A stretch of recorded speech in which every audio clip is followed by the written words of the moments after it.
point is with the education system, we get the isolated children's run go to school. I don't know, because we're classed as. That's not paid, yeah. But we get free internet as well, like even us. Yeah. We've got free internet because of Evelyn's at school. Yeah. And it's like, Oh, Right, your meeting. don't even have to link on the house. Free internet. Yeah. Like it at school. Is that going to let you post? Just need to. Fine. You're They won't see that Yeah. on the live stream. No. Is it going to reboot itself? Yeah, Well, great time. It shouldn't. I clicked post screen. It's only a workshop, you can. Go. Oh, yeah, they'll be the hard. Everybody's watching. The thing is that they can do it after, because that's, oh no, this one doesn't. Did we keep these? Darren Butler Yeah. watching. Yeah. There's a few whinges that work. All right. Yeah. Thank you for coming to Budget Workshop 2. Thank you for thanking us. Thank you for acknowledging that. So what are we doing today? Other than listening, Neville. Don't make me go teacher on you. So what are we doing today? So from last year, we spoke about zero budgeting and how it needed to be done and how we needed to go right back. And I said, yes, we do. And I will present that to you next year is what we'll do. And that's what this is now. So the process for getting here, this is not just numbers we've rolled over from last year. These are, so we've paired the process right back. So all budget managers, so everyone that's got a budget line, so Shiloh, Sharon, everyone that's had a budget line has had theirs printed out from Synergy. They've had corporate services sit down with them and go through line by line. What does this one mean? And line by line, you'll see how many lines that is. It's thousands. We don't need to go through thousands, by the way, but Very inefficient. we have. So line by line and justify what's in there and what it needs to be, right? It's been quite an interesting process. The team's learned a lot from Ben. So, you know, Good and bad, particularly with how everything's negotiable and put in what you need. And I think from a hangover from the past with Shiloh and Tony is to assume things are going to get taken out even if council needs them or not, instead of having that conversation, that dialogue with you about why this is here, what's the repairs and maintenance, what's all this for. They've just assumed that it's going to get taken out and left it out. Well, we've actually put it in now. So I'm giving you raw numbers today. This is not, which is not that raw, but I'm giving you numbers today. That is how it should be, right? So we have not done anything here. We've had sort of a minor look here and there. Ben, take this out. You're being silly.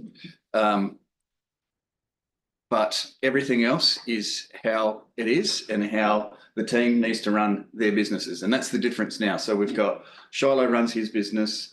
Tony runs his. It's not corporate services whilst being the overarching of finance. They do the financy background stuff, whereas the day-to-day of running the budget is running your business, which is what Shiloh should be doing, it's what Ben should be doing and does do, it's what Tony should be doing, it's what Sharon should be doing, and then the same down at Cogs. So we've really changed that. And I've got a whole heap, I've just got a big spreadsheet for you of numbers. So I'm going to go through in as much detail as you want, but what I'm going to do is we're not making decisions so much so here. This is at all. Well, no, we're definitely not, but we're not recommending. this is just what you need. That's right. I just wanted to get this out, that this is what Presenting the data. presenting the data, which hasn't been done for the whole time you've been you've been in. So what's going to happen is then next month we'll be talking about what changes need to be made. But So it'd be fair to just encapsulate by saying that you're presenting a budget based on what the business and the assets need to run, and then there'll be future decisions about what should or could be funded. that's exactly right. Yeah. And can we ask you questions or not? Of course. Definitely not. And this will be a good reality for people to look at. So this end number of this is going to be like $800 million over what we've got. Jesus. 800 million. 800 or a million. Oh, yeah. Sorry, my mouth was fast. It's, yeah, something like that. Something like that. Yeah, something like that. I've got the figures in, but they're not, I've got all the income figures in, but the income figures are going to come from fees and charges. A lot of what we need to talk about are fees and charges, which is going to incorporate rates as well. And I haven't put a rates figure in because I don't want to assume anything. So it doesn't balance even closely because we've got $5 million at least out. We're still going to do that 20% rate rise, aren't we? I'm not putting my name to anything like that. That was all Luke and anyone watching.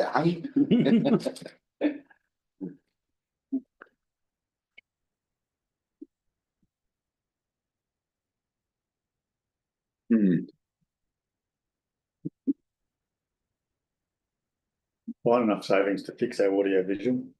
And the speaker and the microphone. That's audio visual. Yeah. That's terrible. What if you enlarge that, does that?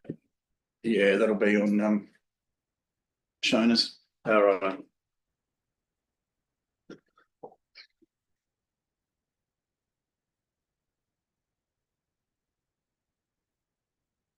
Yeah, I've tried things from overseas and all the time it's cutting in and out. And So, okay, so cutting in and out, not individual people, but just all the time. The other people complain about.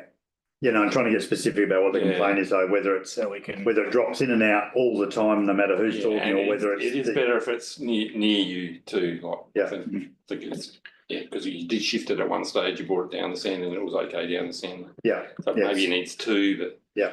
I don't know. Find an answer. Right. The other thing we've done as well is we have also put it into something that actually makes sense for you as well. It's all well and good to put something up and go, here's wages, here's materials, and what does that actually mean? So this is not statutory reports. They come from here. Statutory reports, yeah. Yeah, so I'm just looking at your screen trying to figure out because it's hard to read. Yeah, that reboot now is really annoying, isn't it? Yep. Can you drag it across or? Postponement. Like postman is great. What's that rebooting? Oh, it'd be about updates. Just do an idea. Never Looks like updated. she's postponed too much. Plus those 300 clicks you just did. Yeah.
that don't have any problems, at clay roads. That's where the 1100. So that means it's 100 k's different between the two things.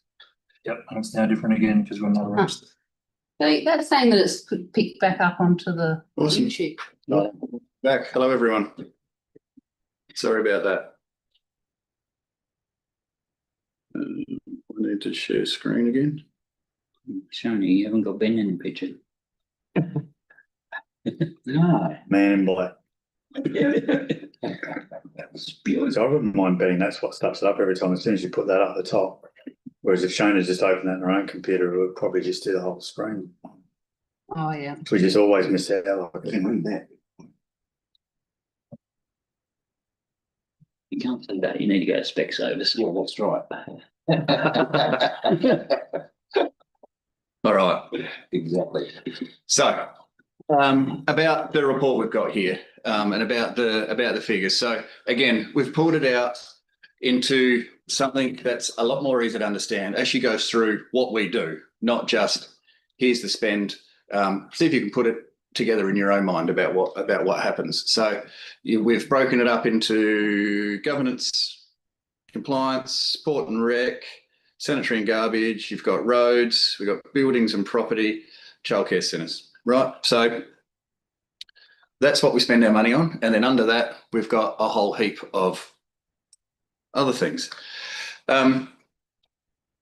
So this is, and I've given you sort of 3 or 4 years there as well. The variance is based on last year's budget, so you can make of that what you will. And then the inner tool in me couldn't not put in a trend line as well, just to be fancy. So you can see actually what way's trending, even though I think we all know.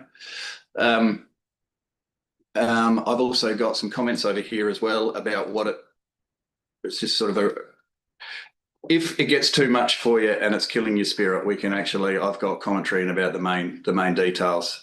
So It's a big jump for elected members.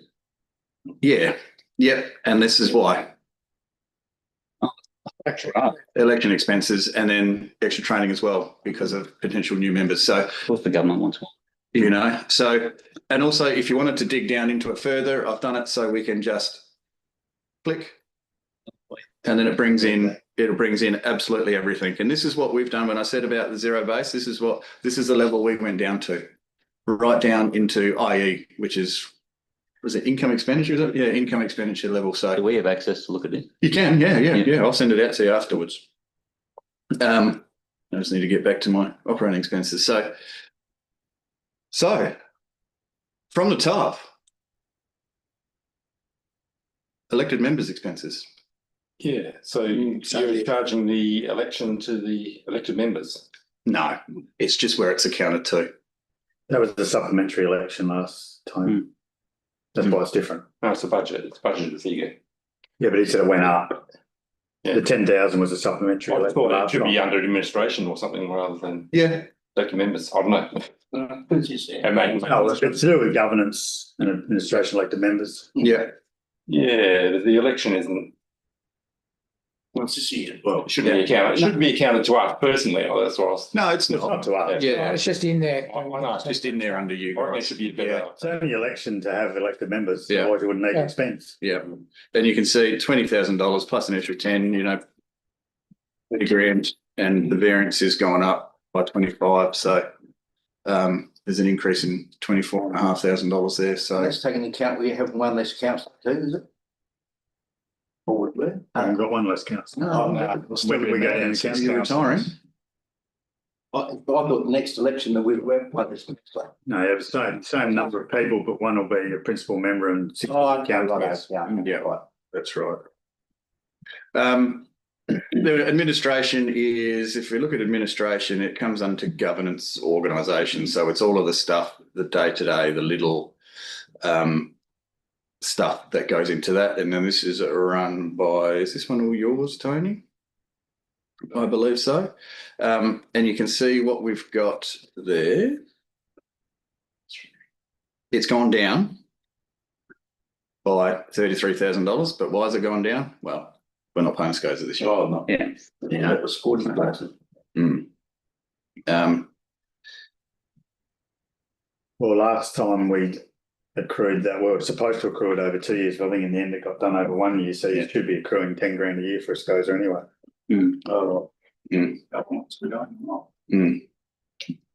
But look, I'll let you know here as well. So everything we've got in here and everything I've got through line by line personally as well.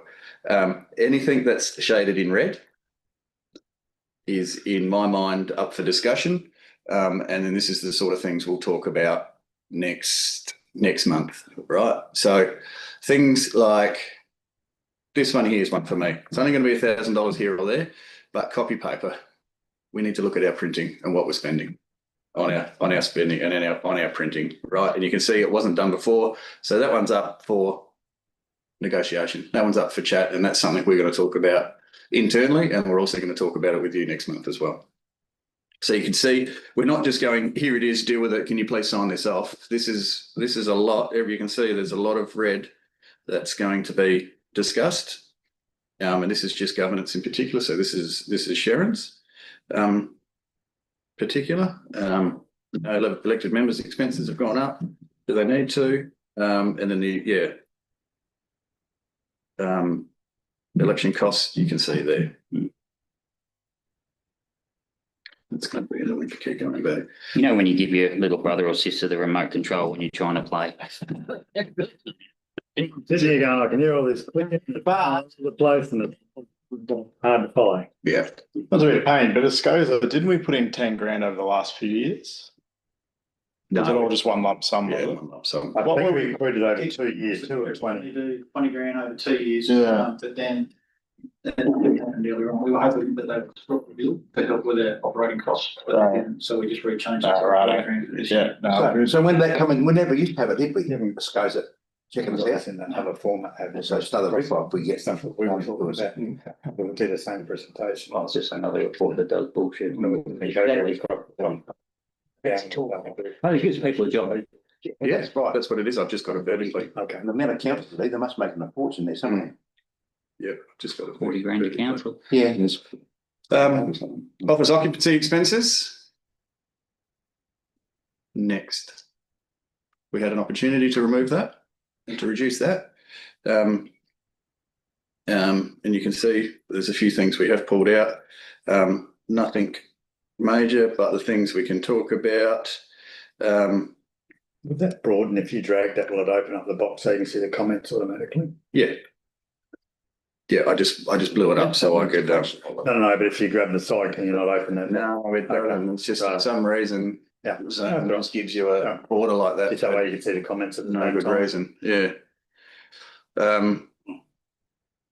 Yeah, so if we look at office occupancy, this is one from, you can see comments in here, MPDS, Manager of Property and Development Service. So you can see this is where Shiloh's really jumped in and gone, we need a little bit here and there for electrical and plumbing maintenance. That's got over both offices too, by the way, that when things arise and when they do, it's not if, it's when. Yeah. And also you can see, like I said, everything's negotiable. There's office furniture replacement in here as well. So there's that we haven't had before. So there's a lot of little things here that's sort of wishful thinking, top of the range. This is what the team would like. Not would like, this is what the team require. But there is a little bit of room to move to bring it all down. Now, I would say that this moving forward as well, team, Tony, this is as big as it's been done before. Yeah. Which means that this is sort of line in the sand sort of stuff now. So we've probably done, you might see there's like job numbers and then all these IE codes, like if you had a job number, you might have another 4, 5, 6, up to 10 IE codes underneath. So we've really gone to the next level this time around. And we're looking at reporting on that in the future as well. Yeah. Internally. Yeah. For extra analysis. So again, cleaning, awesome. How much are we spending on cleaning for the whole? Last time's about 140 or something. Was it? It's about that, yeah. It's about 140 I don't know, presented. off my top of my head, because they're all split out. They're all, yeah, but yeah. They're all tended Yeah. out, aren't they? Yeah, so they all go to different buildings. Yeah. So, Mm. and some of them are in my reports start to go into Tony's and Yeah. Ben's and that to get, so Yeah. Is it all contractors or is it? it's all contractors, apart from Dawn at the. Some of it's. Two main contractors. Records management has gone up for the moment. We spoke earlier about system changes and what have you, and that's going to affect this We did. dramatic. Yeah, we as the financial committee did. And I can tell you now, if it's that there will be wages. On wages, I'm going to be completely upfront, right, with wages. Again, line in the sand. Everyone that worked inside was working for I don't know how long at a level, getting paid at a level below what they were doing. It left us wide open. I got assistance from a HR consultant about it. So we have now rectified all of that. And again, talk about line in the sand. Wages now, but it'll only be whatever's in the EV, which is CPI from now. So there's not going to be that big jump again.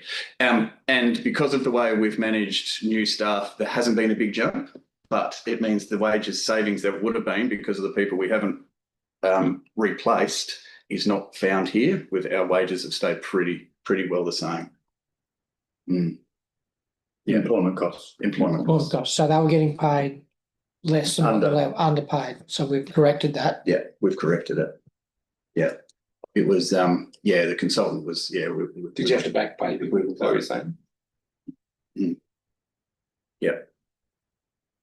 So you had to back pay people. That's a question. Yes. Yeah, we had to.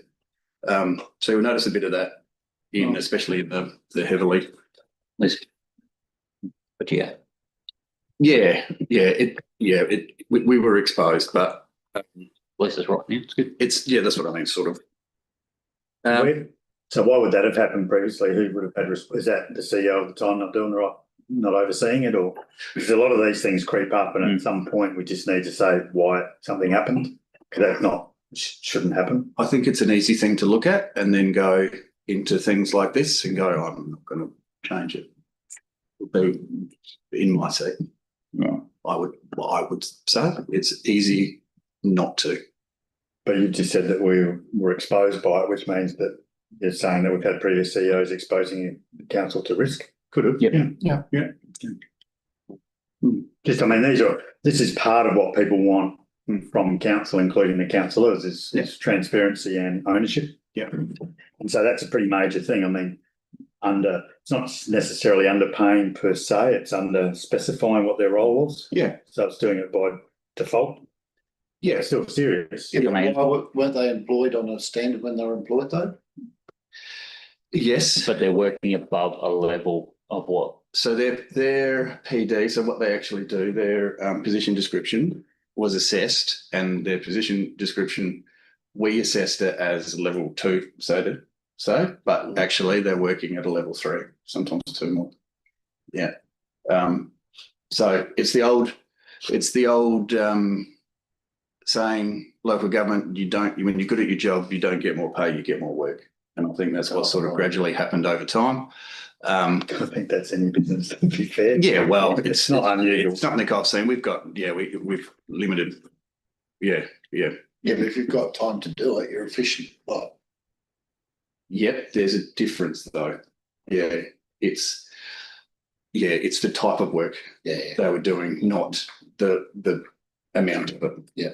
Is what The difference is in this world, Trevor, it's like a corporate where the same role might have 5, 6, 7 levels, depending on what your capability is and what you're doing. You're at a different level, as opposed to going out onto businesses you're akin to.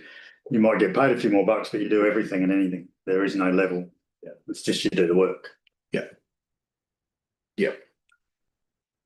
Next one we've got is community development, which is actually box flat, dogs and what have you, that sort of stuff. I've sort of piled in together, but the main part of it, $36,000 of $33,500 of it is our contributions, our community grants.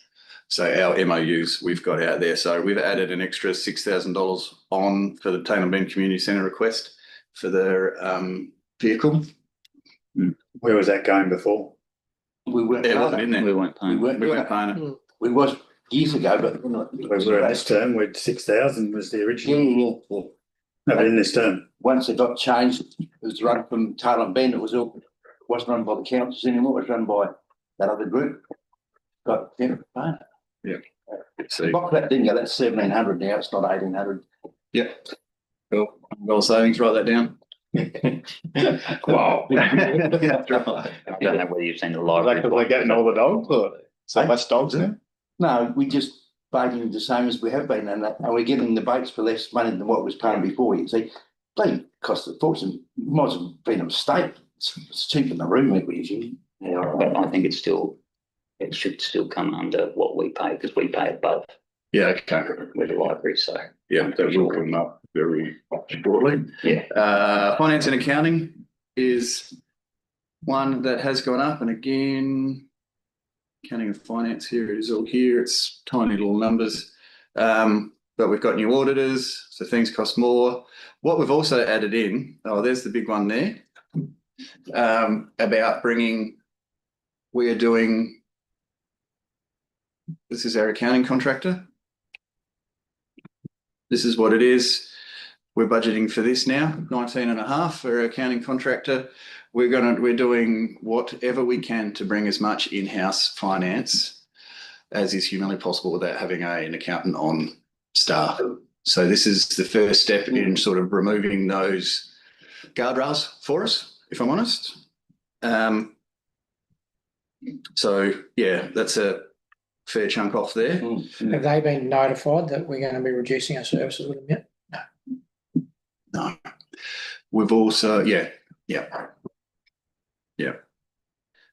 We've also got in some, and as a part of, I know it's sort of almost one for one, but it's nowhere near the same amount, is in doing so, what we've done is also try and find some training for the couple of lads at Lamoureux to actually get them into a couple of conferences, and there's some extra trainings, there's some long-term financial plan and asset management planning where hopefully we can really start to reduce our reliance on external contractors. We can do as much in-house as possible. But again, I need to talk to Tony about this one. I don't quite understand why we haven't paid it before and now it's $8,000 for another financial, for a template. I know what they are. Just, yeah, maybe it was. Changed around. Yeah, okay, right, yeah, gotcha. Moved it into a more appropriate IE code. Yeah. And again, here's the admin staff is where it affects the reclassification. You can see what sort of effect that has. So back with that training we had in there, Yeah. we're training for synergy, but if we go away from that to this next, will there'll be no training? They don't have to train in the new one?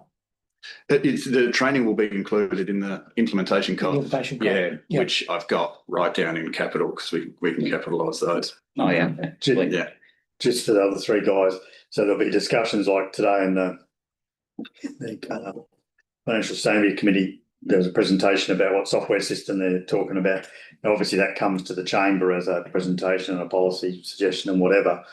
But it's going to be difficult today because there's going to be crossover between those two discussions where you're not going to know what the hell he's talking about. And basically that's What that's about. yeah, that's what that's about. It's like them just presenting, and today was just really a presentation to say, look, these are all the things we're looking at. And one of them is their operating software, because it's quite shit at the moment. Excuse the French. No, I could probably deal with shit. Yeah.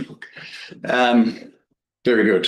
Rates, admin, again, this is going to be, training and wages, similar to the one above. So Just bear in mind, everyone else doesn't know where you're going. So when you're clicking and you're just going, this is what it is, and then you go to the next one again, they're like, they just got to where you were and you're already gone. Sorry, here it all is here. The delay is just a little bit. Yeah, sorry. Yeah, I've spent a week looking at it. Yeah, that's my bad. So that's in that 21,000 more is in rate Well, that's training. Yeah, that's, So it's a saving, isn't it? no, It's a- Yeah. No, it's a No, plus. it's a plus. Anything that's a Oh. minus is a plus, it's reverse. If it's a minus, it's costing us more. It's not, it's costing us less. Oh, that's right, it's council finance. Oh, yeah, right. Plus is more I minus, shouldn't have mentioned it. minus is plus. Yeah. Anything green is the plus. There's a reason why it's. I reckon they developed that on purpose for the government, didn't they? Oh, no, there's actually not government at all. It's another synergy thing. Yeah, right. Yeah. Up is down, down is up. Yeah. That's in for colour coding. If you have this one and we're presenting anything like this, if that to be discussed could be green or red, so it's like it's a benefit or a cost increase. Yeah. Just that way, colour code, red, Yeah. red's bad, green's good. Yeah, I've just got them all to be discussed. Yeah.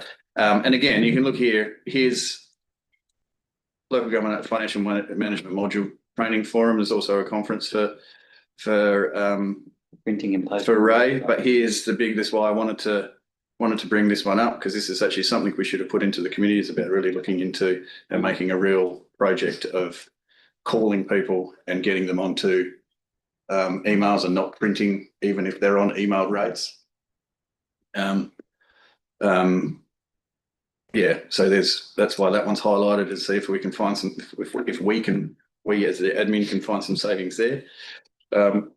Why can't we just do what the power companies do and say, we're not going to send out anything? Yeah, and there's a few things we can do. What did you say, Shiloh? You said you've getting, it's $2 if it's printed or something. Yeah. Well, you probably get that too at Yeah. Mildura. Yeah, they charge us extra. It's $1.70. $1.70 there, but Yeah. you know, there's little things that we can do to sort of gently encourage They people to also do. have a draw here to encourage people to get onto electronic ones for $2,000. Yeah, that's right. Yeah. You mentioned that too. Like a lottery. Yep. Yeah. If you sign up for the electronic rates notice that year, your name goes into the entry. Someone from Owen won it last year, as far as I know. So, Which is a good idea. So that's why that one's highlighted. Yeah, and then we've got, you know, the cadastre information, the property line information and all of that valuation data. It just seems more than what it is. So if there's a few $1,000s we can pull out there, we can. Yeah, so that one is rates. IT and communications. We've kept it pretty basic and pretty well the same, but you've only got to look at since 23-24 at how, so we should keep it basic. You know, it's risen by, what's that, $50,000 in 3 years, you know, so it's something we need to be absolutely on. And I'm saying I'm going to jump it up again, but it's also something that we really need to keep an eye on, and not just blindly agree and sign because we're allegedly out of warranty. You know, so here's another $130,000. Here, you need to sign up for this. You need to sign up for this. We need to make sure we're super smart about it. So you can see, what have I written as that one? The increased software licensing. So there'd be something in there costing us more. But I don't know about anyone else, but every time I buy a piece of IT and it offers me an extended warranty for extra money, I say no thanks. yeah, that's right. But I've never had anything go wrong in the warranty period. Oh, that's all right. That's job wasn't shit. It was $5,000 for a PDF reader,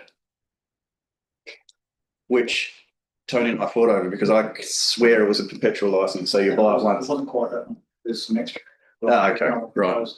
Yeah, so that's most of it there. Otherwise, we've kept it pretty well the same. I mean, these have got SIM cards in them, don't they? I've never anywhere that doesn't have Wi-Fi.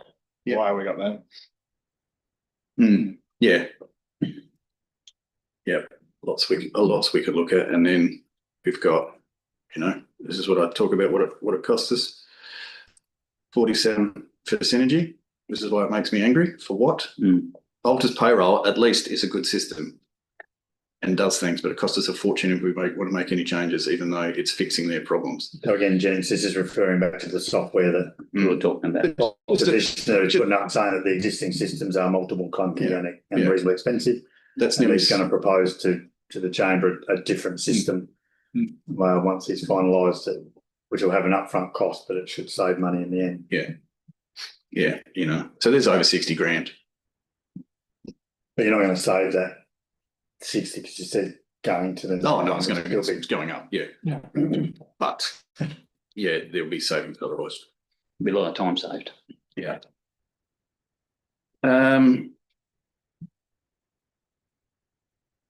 Payroll, no, WHS and risk.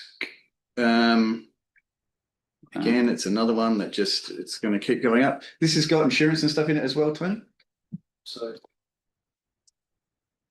It's a killer. We had a big increase, was it? No. Yeah, okay. Yeah, so it's training and then it's the support with the training as well. Again, they're both highlighted for discussion. One we had in last year, so we'll see what we can do about that. The rest is it's just sort of, what is it, public liability? You've allowed 10%. Is that the sort of the indicative they're giving you? the guidance we've been given. Yeah. Yeah, awesome. Just put it up by 10% because you can. And then, yeah, no, we've got all of our insurances, you'll see the whole way through. You know, Tony's allowed for 5%. Is that insurance with LGA, is it? This is building and contents. We discussed that today too. Yeah. Be worth a look around anyway.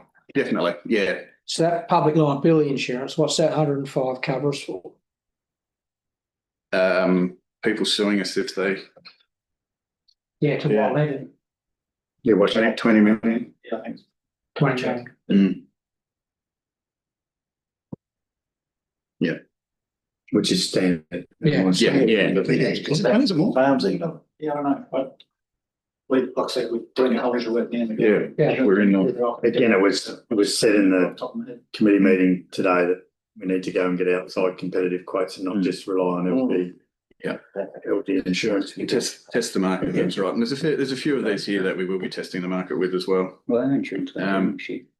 Payroll and HR, again, this is extra training we've added in. And it's also the advice that I think I was just whinging to old mate, Councillor Kennedy, about the advice. So there's a few things that need to happen with the payroll system that haven't been fixed over the years, that are considered, what do they call them, Tony? Additional, no, out of scope? Yeah, it's all out of scope. Even though it's Extra.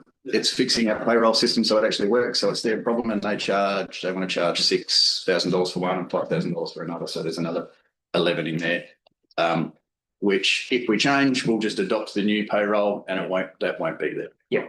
Yeah. If or when we changed it. You're likely to find that at the moment. A lot of those legacy service providers have been threatened by the advent of AI and stuff coming in. So they're probably going to be clawing for their last little bit they can grab. I'm sure they won't watch it, but a lot of the problem we've got too is because the system's so old and uses such old languages and such old data structures that there's only about 2 or 3 people that actually know how to use it and know how to make any changes. So I could tell you from personal experience that you could change the entire business over to an outside payroll and HR service for less than that. Yeah. This Once off. Yeah, this is a lot. Most of this is HR. Yeah. This is this is the recruitment and all of the reviews and all of the stuff that HR does. It's not just payroll. Payroll's probably actually pretty small part of it. We've got debt being repaid at the same. Sorry, that was my fault. No change there. And then the revenue to catchment water board levy there. And then support services depreciation.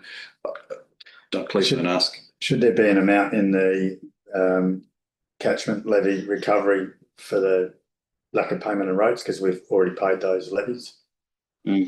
So we pay the levies regardless of whether people pay us for the rates. That's which right. means that we'll have a cumulative amount sitting in there that is we've paid For them, to Revenue SA or to Landscape and we haven't recovered.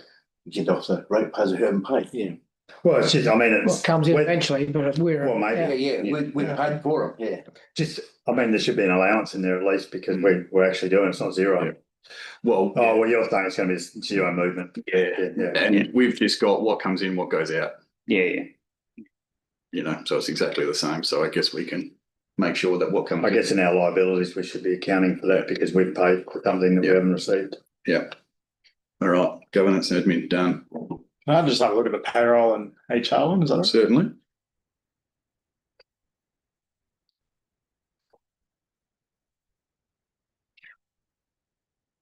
You know, again, we've got recruitment and advertising at 10 grand. It was at $3,000 here.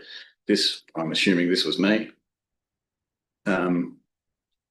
So is it going to be $10,000 again? I would seriously doubt it, which is why it's highlighted. Yeah. I guess it's an allowance, it's hard to. Yeah. How much activity we would. Yeah. It could be up to that. Yeah, you could walk away. So most of Well, that's right. our HR employee, most of that. Yes, that's right. Yeah, exactly right. Yeah, it's the HR employee, the day-to-day of running the HR function. Yeah, no, all good. Yeah, she also does payroll. Every second week. So that's why it's called payroll and HR. And again, training, that's that 11,000 I was talking about.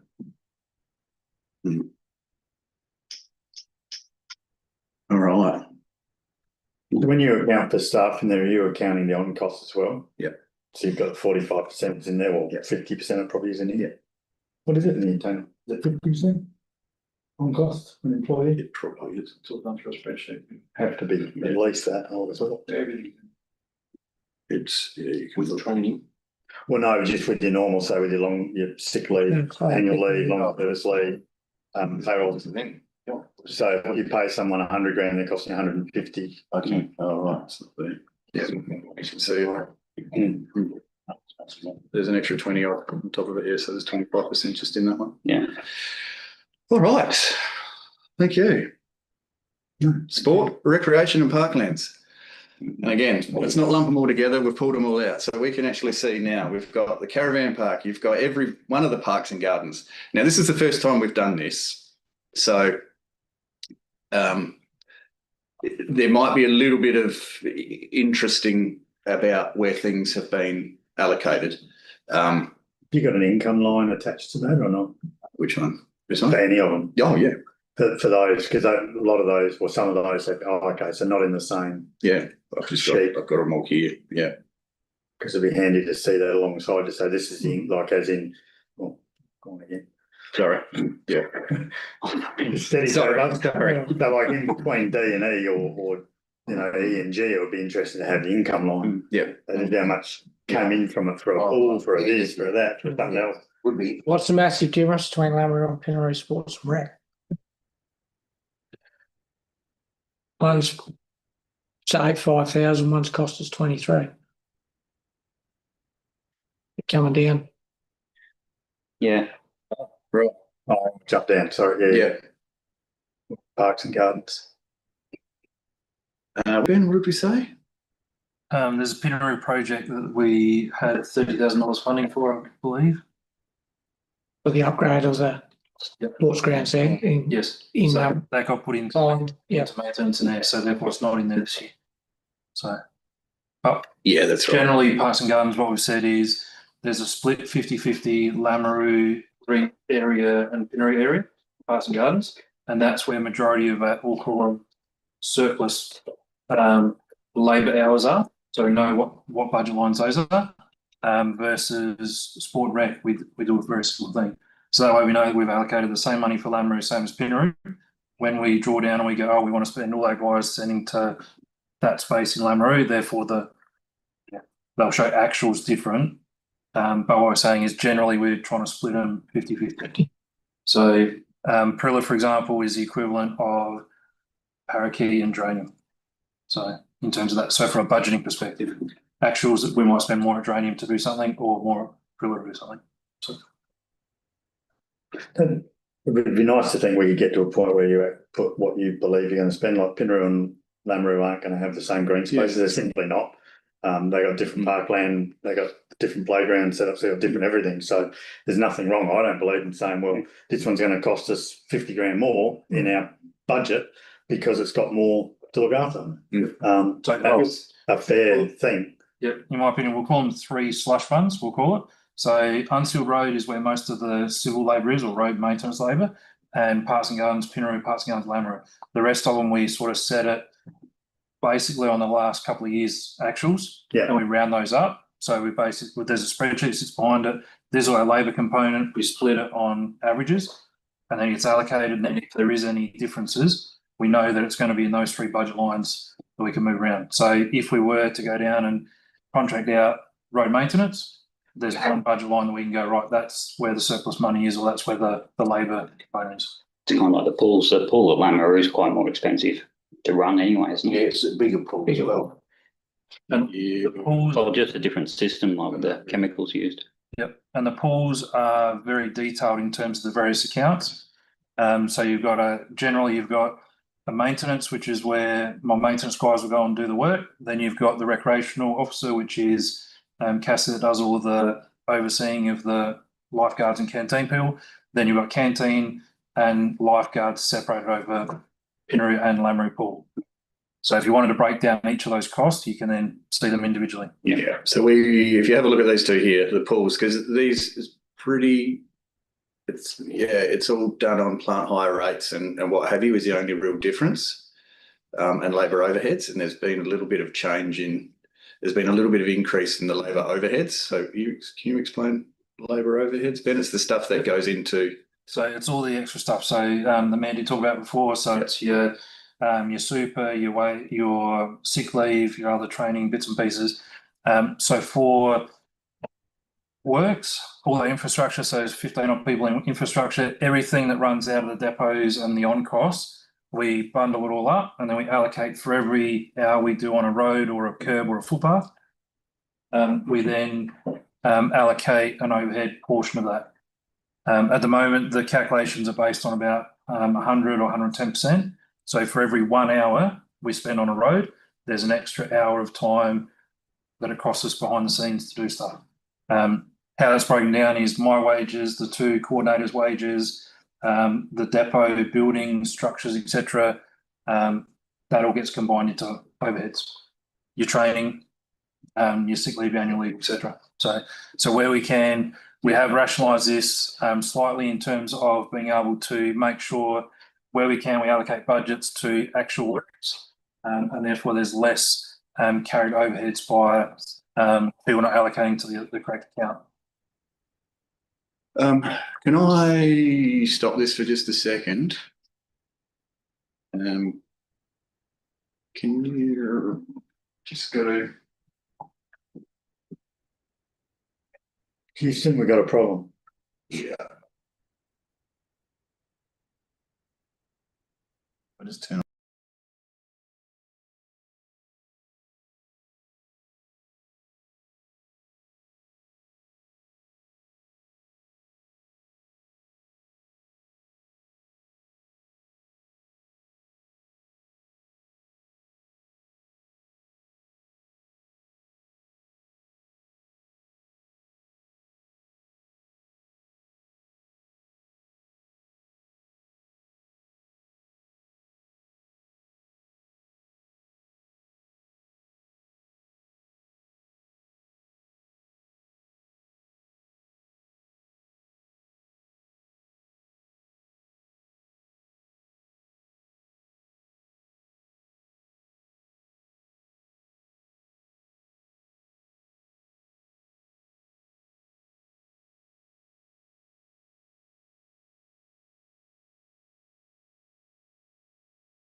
no, all good. Thank you, Sharon. So I'll just mention one day. Yeah. Should I change? Just gonna go 11. They come in at 6:57 a.m. Yeah, It's probably better to. There's probably a good guess if you get an email from council at 6:57 a.m. You false. Thanks, Sharon. Cheers. Time. Ben's the only guy that'll be here then. Well, unless Tony hasn't gone home. So the main ones I want to call out are the swimming pools here. And you can see the differences, we've got 85,000 and 65,000. That's why Ben's still at the table. Swings a lot. That's right. We've been told yesterday. We've got. Why don't I bring it up? So Lamaroo, we look at that one first. The big difference has come from lifeguard wages. So this is a lot for us to investigate because there's some big changes here, and we're just we need to look into it a bit more. So we've got labour overheads. Our lifeguards are casual though. Can I ask a question? Why don't we just put a sign up that says swim at own risk like caravan parks do? And Do not get me started on that. I would love that. Yeah. and why can't we? Yep. I'm going to come back to that. Okay. Not today, but Yeah. but definitely. Definitely. Yeah, because Like, the Dairy where I'm at, where if something happens, you're 2 days away from someone, we could swim as long as you've been given a key. Anyway. Yeah. Okay. I'm just going to put something in. Most of that is depending on the risk appetite of the people doing it. That's right. Because you've got to be prepared to take on what happens if it goes wrong. Yeah. And that's that what a lot of it boils down to. And as a council, you're in a bit of shit there. Yeah. Because they go, not saying it can't happen, but that's the. we can't just give them to a Well, that's why a lot of places have volunteers, but like a volunteer group, and then we Volunteer just pay the lifeguard. volunteer group to. That's what your name is. Yeah. But it's too hard. Yeah. There's Yeah, but you guys even get your tinnies open down there at the park. Yeah, so we just need to double check what's going on with labour overheads for, because it's one thing to have wages, but why have we got labour overheads if that's super, it's probably super, but if it's sick leave and annual leave and all of that sort of stuff. Pensions are all open at the same amount of hours too. Lifeguards are casual, So so they're only part-time too, aren't they? yeah, that's what I mean. It's casual, so it's we just need to double check on that because that's $35,000 of the 85 we've got there. It's good money for a lifeguard. Plus, Ben's added in, I don't want to say a fair bit more, but a little bit more in regards to general repairs and maintenance, probably an extra $2,000 or $3,000. So people like your pools officer can just run in and fix something. Yeah. And instead of running in, fixing it and going, where do I put this money now? It's actually being costed to the right place. There is also dolphins. Ben's putting dolphins in the pool. Yep. Live. Yes. Clean the pool. Clean the pool. Oh, yeah. That stays on. So we have replaced a dolphin. We've got 2 that were in very poor condition. One we basically looked at fixing and it was going to cost as much. So potentially we need 1 replacement for a new one, but there's also a second one in there. So basically bringing them all up to scratch so we know they all can work, and there's, I call it 1 spare that we can go and push from one pool to another if we need to. So Lamaroo to Pinnaroo versus. There's also a change in electricity as well. We were allowing for additional electricity, whereas the solar panels, we should be able to cut that electricity supply down. So. Reason you've gone with the dolphins for the pool cleaners? They are good. I know they're good, but they're bloody expensive. And I went to Bunnings and replaced mine. It's been 12 months now, and it does a better job than the dolphin, and it costs a quarter of the price. It's just, you can't set it on a timer. You've got to manually set them running. Yeah. They'll go off on a timer, sorry, but they won't start again. You've got to manually kick them into gear. I looked at the price of the dolphin, this one, and I'll just try it, and it's been fantastic. Yeah, but they are very expensive, the dolphins. Yeah. They are. It does a lot of work. So I was trying to get the best we can do and hopefully keep them longer and get replacement parts if we need to. Whereas in the past we found that if they break down, they're as expensive to fix to replace. So if we don't spend it, it will go back in the general revenue as well. So if we don't need to spend it, we'll go back to general revenue. Yeah. So basically the wages of the pools we need to have a real good hard look at. I think there's some double up in there. You committed, you've been through every line of this. I didn't. Oh, actually, I did, and I highlighted it and went, it's too much. There you go. Because things like swimming pool canteen wages of, I think is it 15, 13, 17, 15 grand or something? Yep. It'd be interesting, what's the income from this swimming pool canteens? Not a lot. No, well, this is what I'm getting at. Council BYO. wages or just normal wages? It's in the order of about $9,000 income per pool theoretically. So it costs us about $400,000 a year to run our pools. No, I understand that, but I'm just On the trying to, actual as a particular thing, as Trevor said, I mean, yeah, okay, in a big pool with lots of people, you have a canteen, but I mean, if it's costing us as much as you get back, you kind of go, well, what's the point of having the canteen? Because there's another person, you've got to do more soup and more payroll. So in the past, we did a risk assessment before my time and identified we needed 2 people in the pool to be able to manage pool risk. One was a lifeguard and one had to be an extra person. So instead of applying 2 lifeguards, we said, let's have a canteen operator, and therefore generally they would be in the order of 15 through to 20 years of age. Our lifeguards may be 18 uni students, for example, up to parents that look for second income. So there is a vast difference between a canteen skill set and what we pay them versus a lifeguard what we pay them. So yeah, we have looked at different opportunities. In the past, we've used a vending machine instead of an extra person, but in the whole risk assessment thing, we did about, I would say 2 years ago, we identified we needed 2 people. Yeah, so it's basically 2 lifeguards. Cheaper to have someone in the canteen than to put on. Yes, yeah.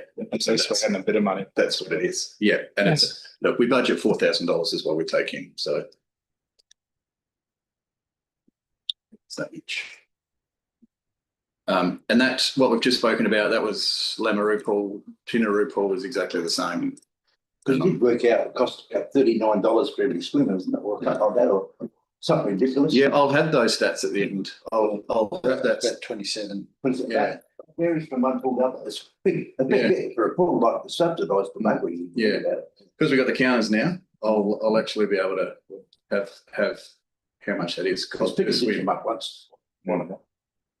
So this year we budgeted $9,500 for Pinaroo canteen and season passes. We're budgeting $11,000 in this budget year for Pinaroo Pool. And from memory, we did allocate the same income or revenue for Lameroo as well. So it's about $18,000, call it $20,000 for income. So 13 for Lameroo, 11 for Pinaroo. Yeah, like I said earlier, I think it's just a matter of people understanding that, 10% of your rates is bundle pool operation and you're never going to get it back. You can't charge everyone what it's worth. But it's making sure that's understood. Yep. Depreciation is per the schedule. We've got sport and rec. Depreciation is per the schedule. So depreciation's going up while the thing's depreciating. Is that because it's a really good question. Inflation is exceeding depreciation, like actual depreciation? That makes sense to me. It was something I brought up too. I need to double check what's going on because if we're talking about straight line depreciation, it's the same every year. We had a bit of we had a session this week on about depreciation, and it appears twice in our schedule. One is actual depreciation, like you would see in a business, where you're depreciating an asset because we've got original value and written down value. Yeah. And then we also use depreciation as the calculator by how much you should accrue for capital works down the track. And they're both called depreciation in this world. Yeah, well, our depreciation should go up. Should go up. The cost of replacing all that stuff's going up and up and up. So the depreciation. Well, unless you make a decision like you do another thing, saying at what point? Yeah, at what point? Is it infinitum go up because it's already at 10% of rates? Where do you want that to end? Yeah. Yeah, so 30%. Sport and rec. So again, sport and rec is your ovals, isn't it? Yes, oval spaces. Yeah. And you can see the differences here. I talk about it's the first time. It never stops raining up here in Pinaroo. Something there. No, Made them just survive. Sorry about that. Sport and rec. Yeah, sport and rec. So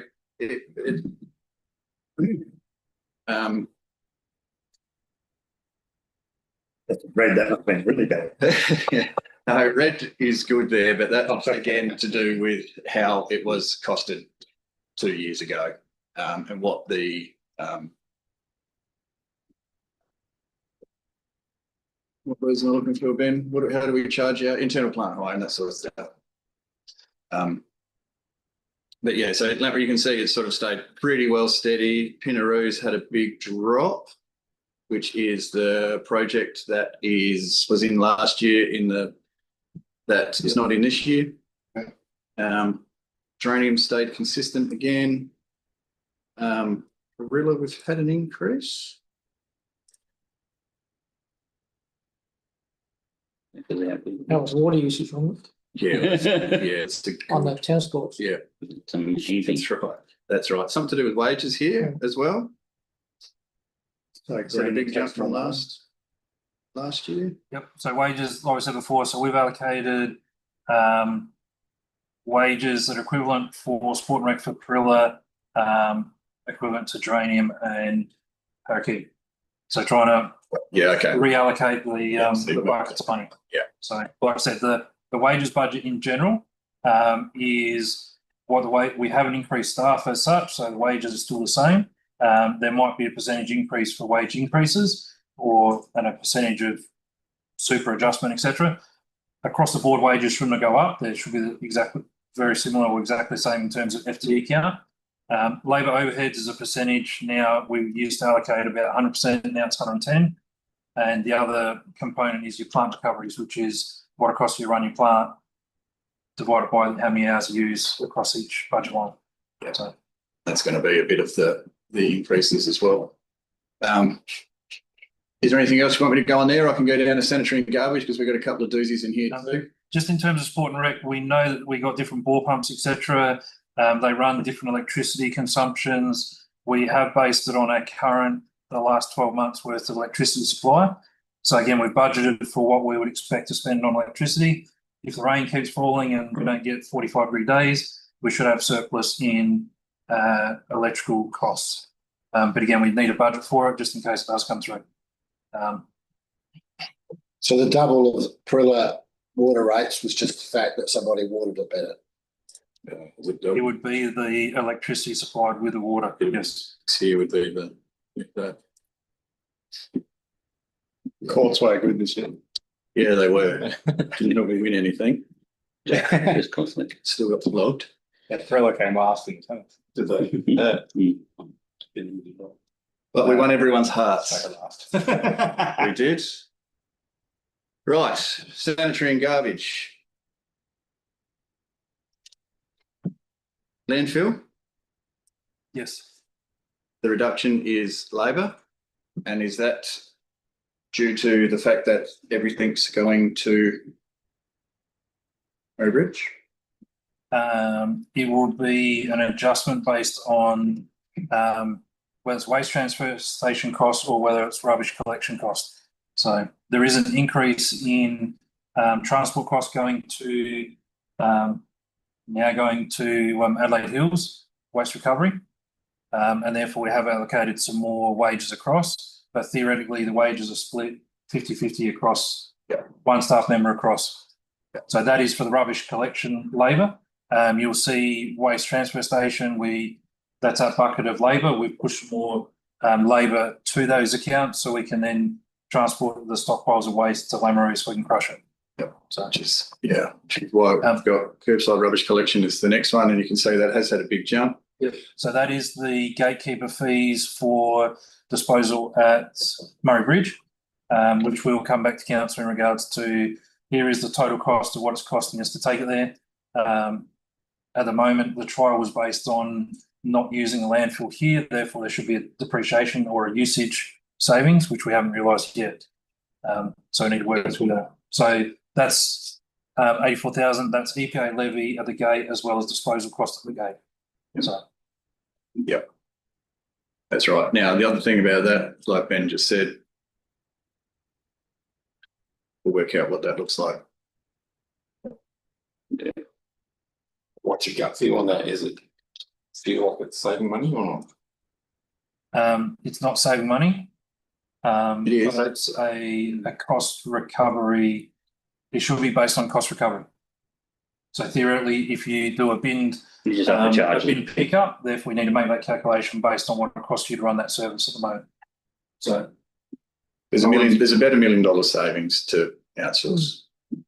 Between trucks, closing one hole, digging another hole, all of that sort of stuff. But on top of that as well, there's also keep it internal. There's big savings to be made as well. We can discuss.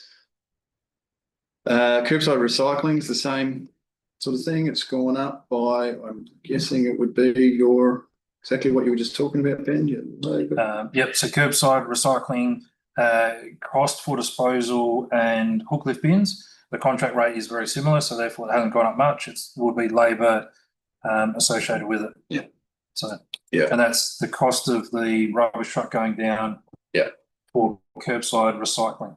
Yeah. So yeah, hook lift bins are the recycling that goes through the waste transfer station, but they both go to that recycling budget number.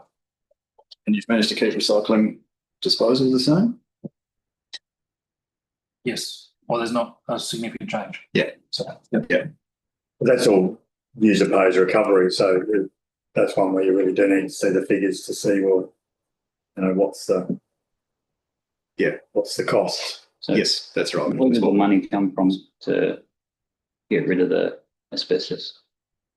That was a project-based thing, and that's gone into the waste transfer station for Pinaroo. You'll see that has come down. Where it is. Yeah, it's in. Yeah. It's come down budget-wise, but it's gone up because we've allowed for crushing in there as well. Yeah. So let's go to, because the rest of them are sort of similar. Let's look at transfer stations. You can see. Drum disposal. We pay to get rid of that drums. Why do council have to pay for that? But don't we get money back from? We do. Yes. Yeah. Yeah. So there's a cost to have someone there to be able to inspect the drums, which is about $400 thereabouts plus on cost total. Then there's $4,000 that we allowed many years ago in regards to if they come in and crush them. At the moment, we haven't used that, so it's a forced savings. But it sits there in the background. Yeah. So yeah. So if we need to put those through the crusher, we can. Or if they come pick them up, and that's what they have been doing. There's no cost to council, so there's a savings there. Yes. Yeah, we don't have many though, do we? It hasn't. No. So that's why the $4,000 hasn't been used, but it's in there. You can see. Last couple of years. That's why I do it at night. The transfer stations, it's jumped up. So transfer stations are you've got additional wages to truck the material from Geranium or Pinaroo back to Lameroo for crushing. You've got increased plant costs there, your overheads there as well, plus there's the once-off crushing that happens every couple of years.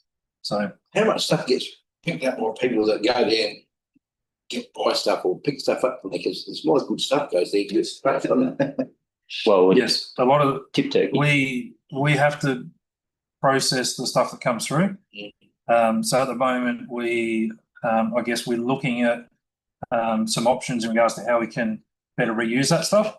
And there might be an opportunity that's generally been discussed is Geranium Op Shop, for example, is we might be able to come up with an agreement with them to instead of taking it to landfill or taking it to landfill if it's in there's bikes or whatever, they might be able to recycle those.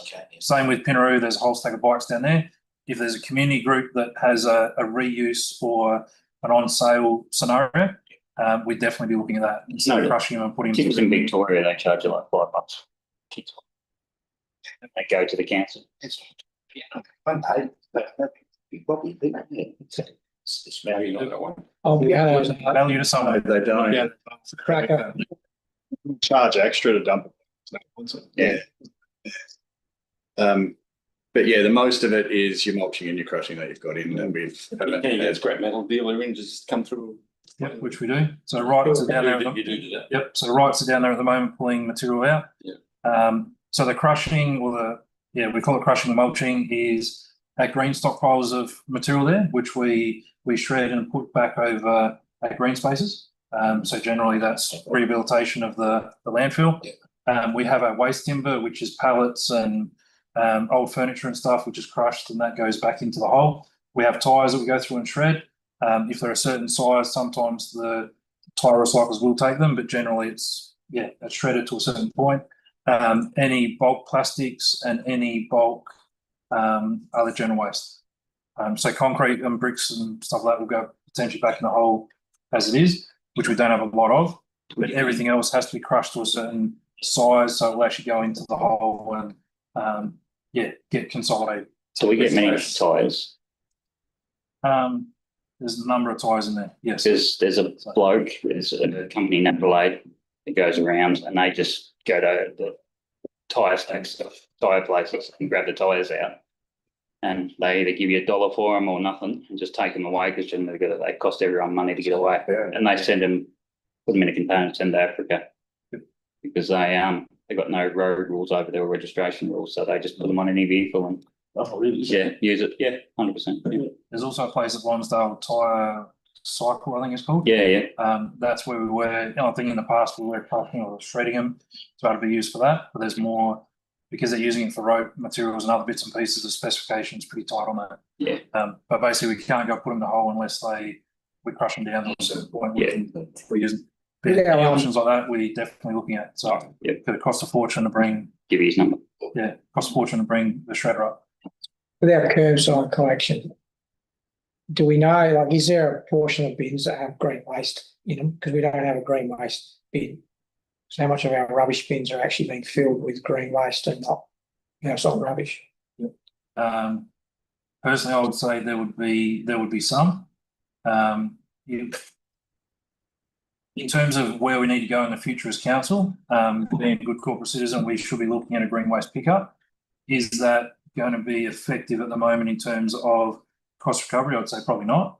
But a 3-bin system is what potentially we may have in 10, 15, 20 years time, potentially, because we would be required due to EPA requirements to be able to do it. And at the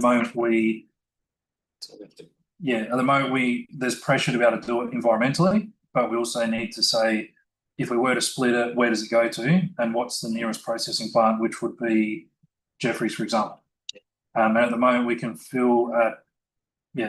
half fill our rubbish recycling truck up and take down once a fortnight. Would we get that in green waste? Probably not. So we the could cost to do that would be very expensive. Murraylands or the Riverland is looking at a green composting potential, but at the moment they don't have enough quantity to be able to do that yet. So, which will be very similar distance from Langland Creek to here versus here to Berry Barmer or somewhere there. So it's not at the moment it's all going into landfill. Yes. What's in those bins, so it's not a kind of visual. You can't see and look, there's quite a bit of green waste going in there. It's more actual rubbish than green waste. Yep. But there is a portion of green waste that should be able to be removed. And when you look at the examples in the city, is if it does go through a processing, your pizza boxes with a bit of scrap pizza on them, a lot of the stuff you can actually thrash up and reuse or mulch, which potentially we could look at in future. So we don't have that quantity at the moment to be able to do that. So we've got one rubbish truck that goes down every day and unloads, and we're looking at a 6.5 tonne thereabout limit on that currently. So if we were to have increased growth and our rubbish truck was completely full and we had to split that, we will then potentially look at that. There might be a reason to have a green bin, therefore you make less movements to the dump. So all right. So the 3 transfer stations you can see is mainly the mulching and the crushing that's been added in. How much green waste you put in your bin, Chris? I don't have a bin.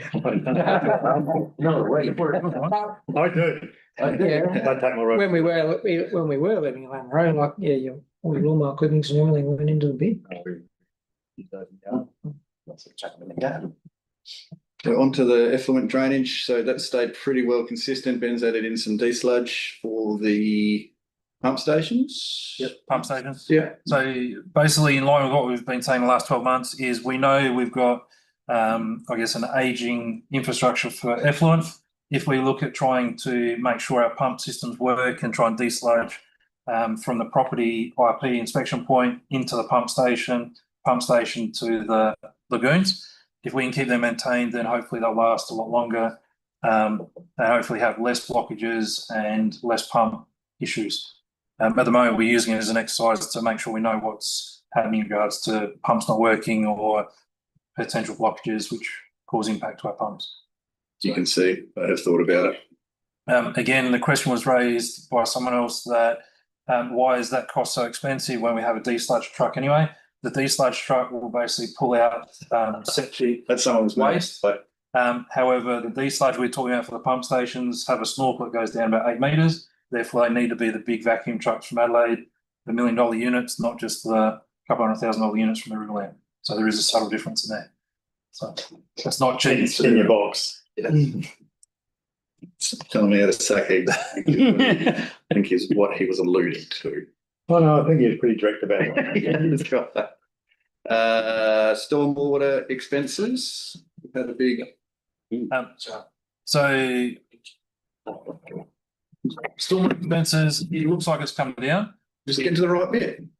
Stormwater expenses looks like it's come down, but we did allocate $50,000 for flushing them and CCTVing them for asset management plan. So that's why it's come down. We're still allowed $10,000 to allow us to do some repairs and maintenance to pumps or other bits and pieces. Again, with that, we've allocated $10,000. If we replace a pump, we'll then capitalise it and it'll go from maintenance budget lines into capitalisation. So, but in the past, we probably haven't been upfront enough to then say we've got some money sitting there to get a contractor on. We've probably capitalised it or realised it after the fact we had to spend the money.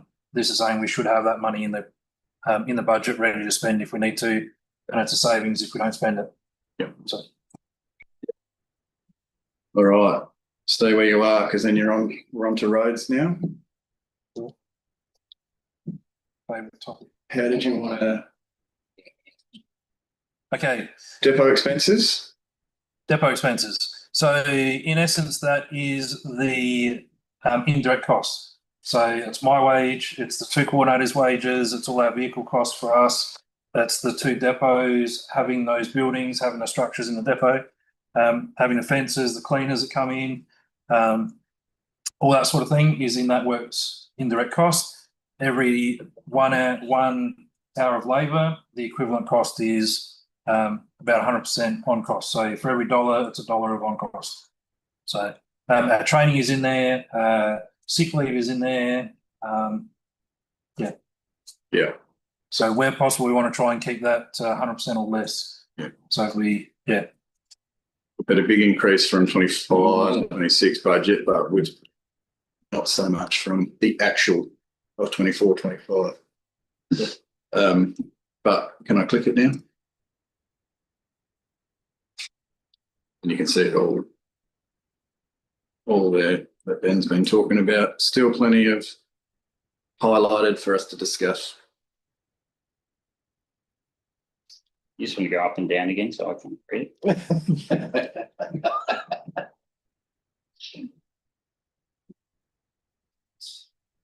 So again, it breaks it down to contractors, electrical, et cetera, electricity supply, water supply. Yeah.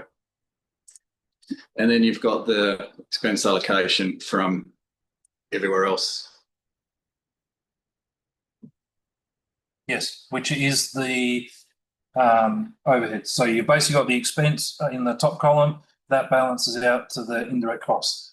Yeah. So that's why it's a revenue money, but it's actually not every $1 you spend on a piece of road, you then allocate the works associated with it. Yeah. So it's not a revenue coming in, it's cost recovery. So the indirect expenses are going up hugely. Is that allocation or is that actual cost going up? That's actual cost going up. So being that they're indirects, what are the indirect costs going up by that significant amount? Because that'll be share of other services to make it happen. Yes. So some of that will be capitalisation of wages. So we were putting 10% of my wage, the 2 coordinators' wages in there to capital. At the moment, this is allocating them direct to maintenance. So Wouldn't that be direct? They're a direct, wouldn't that be direct expense? no, Because workers, I mean, normally indirect would be like share of office people and whatever, not share of management. You would be indirect. indirect, yes. So we're indirect, but in the past, what we've said is 10% of the 3-person wages will then be allocated to capital. Yeah. Based on a direct correlation. Whereas what this is saying is we're not doing it that way this year. It's sitting in maintenance. If we capitalise it, then we can drag it across. So, but if you want to click on that, they'll go full through the detail of it if you want. Oh, no, that's fine. I'll take your word for it. Yeah. Just understanding it, because obviously, I mean, with both going up, so okay, so that means one side of it should have this massive recovery. Yeah, but they should equal out, basically. Not between those two, on the other side it should. No? Those two should equal out. So just Because you got the depot expense versus the indirect income, basically. So when you allocate out, so you've got the expense going to the depots and the wages going out. Yeah. The income, for a better word, is when you're recovering on it every hour you spend. So they should match up. Difference. Tony. Yeah. So for all of this stuff. Yeah. Yeah. Cool. Unsealed road maintenance. Yep. So unsealed road, we've allowed our wages in there for unsealed road maintenance. If we use more for capital, we can then reallocate that across. So we've allocated a similar portion of this year's wages. The rest of it will then be allocated if we need to. Yeah, do you want to click on that as well? It's an accounting allocation sort of thing. We're not doing $260,000 more in the expense. There's also got rubble costs in there as well. So we allocated $3,000 rubble, which is a better cost scenario. Sorry.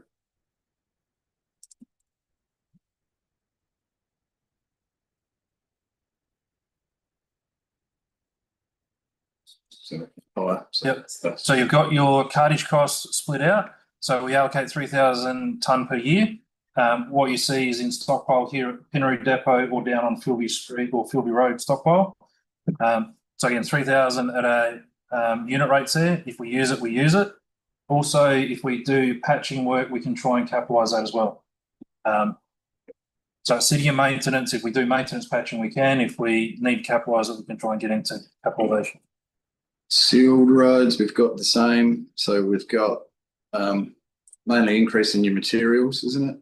Yep. So that's doing based on actual costs for sealed road repairs. Yep. So your cold mix, your spray seal, your tar cart, and your stone. Again, it's providing a better level of service what we do now. Yeah. So, and that's broken down in each line if you want more detail on that one. So, yeah.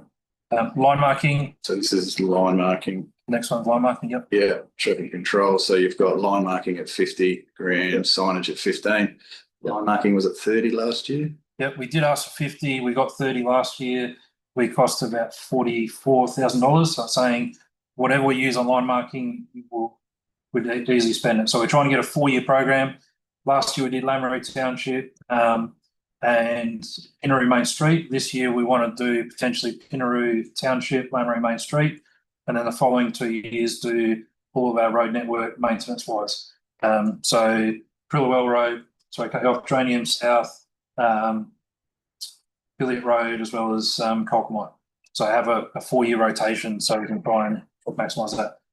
If we do upgrade our roads or if we spray seal them, do capital works, then we will capitalise that line marking expense. Otherwise, this comes out of general maintenance. Yeah.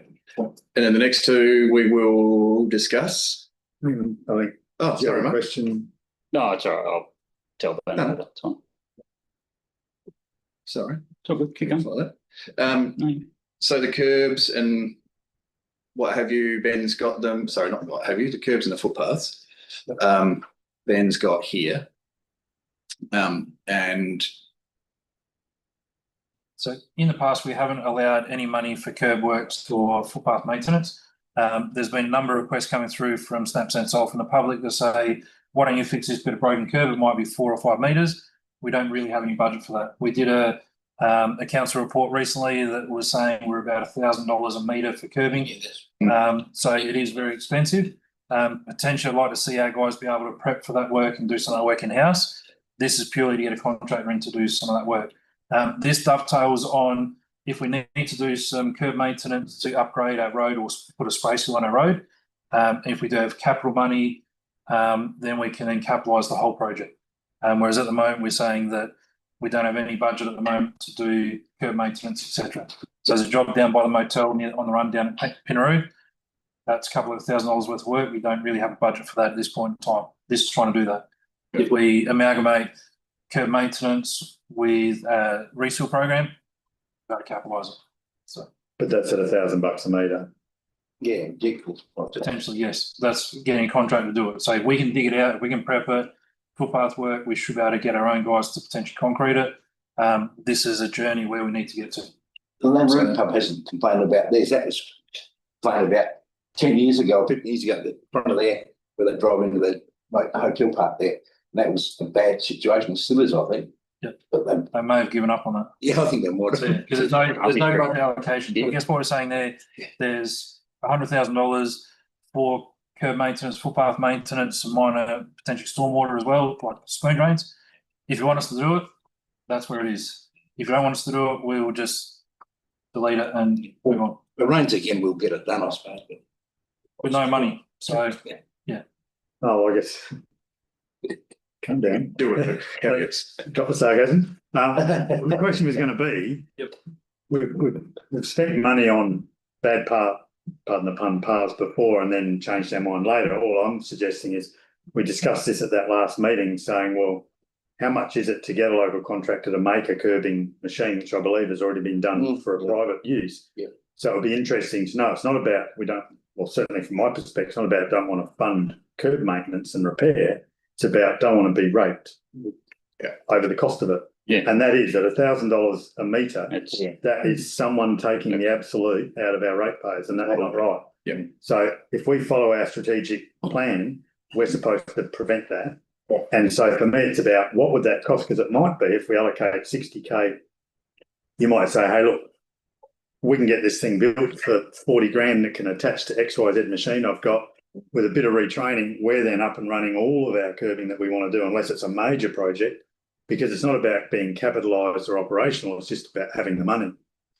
So I would rather see funding something that makes us be able to do it in the future and just isolate ourselves from being, ripped off. Yeah. Because I think you said it had gone from 175 or 275 to 1,000. Like that's just. So that's a unit cost we have in our asset management plan versus what it costs us to go and do the work. Yeah. So, and that's the summary. But that must have come from somewhere because we had been doing our other curve. gold hasn't got that much. So No. it just, I see them as opportunities to say, how would we do it differently ourselves? Because if that was you as your, you'd be going, I'm not paying that for contractor, I want to bring it in-house. Yeah. How do I do that? I guess this is having the conversation and say, do you want us, administration, to have some money go ahead and scope it up, or is it we go back in a year's time, we scope it up now and here's what it's going to be?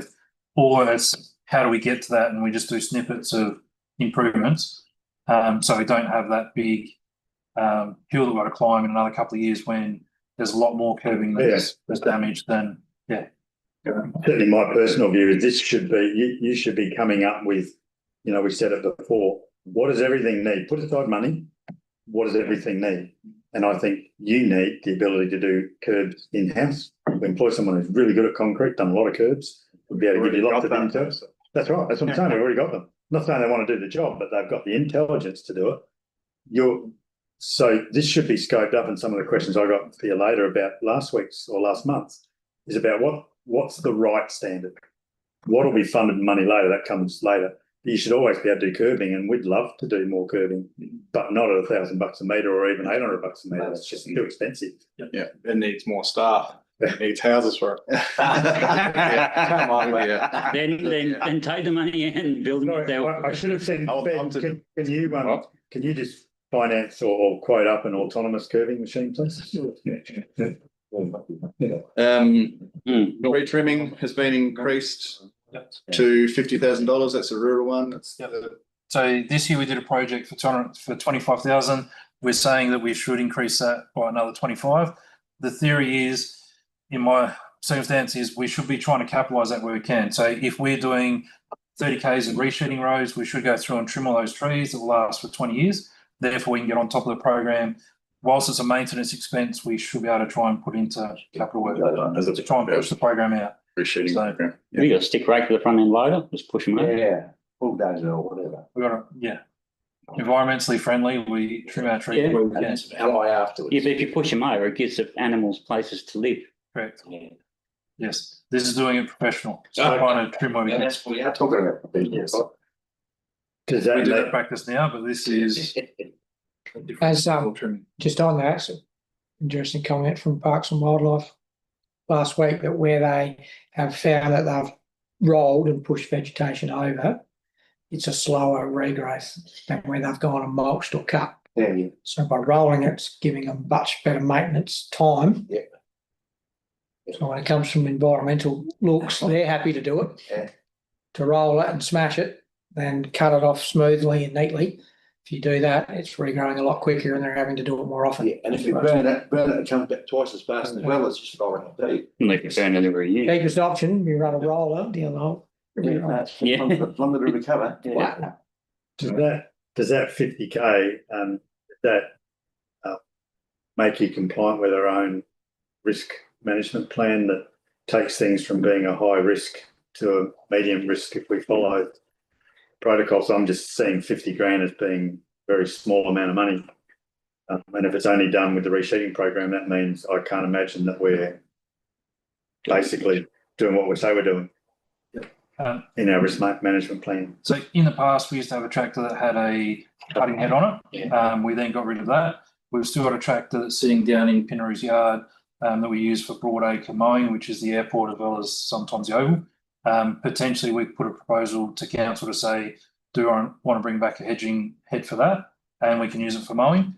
That's potentially where I'd like to see it, and we can do our own stuff and go through and potentially a lot of the mallee you should be able to just trim the top off. Yeah, you will get some growth back. You'll hedge it, but again, if that's outside the guidepost, we should be able to make that happen. Or the the side drain. Yeah, we shared that last one with the ground at the time. Shared them. Yeah. So this is basically a pilot case to say we're behind. We know we are. Where's our priorities? Because our priorities, I wouldn't say would be our reshedding roads. That would be our back roads that have grown in because there's been no maintenance for a long time. How do we hit it? How big the problem is? We need to be able to scope it. Potentially, we can then use the nitro road asset management stuff as well to get proper links to come back to council and say we've got $1 million deficit for the next 10 years. We need to go and spend X amount. But at this point in time, we're saying we don't have a lot of money at the moment. We spend it in townships mostly, which is another 20,000 in open space. This is for dedicated to roads, and the majority of them are unsewer roads.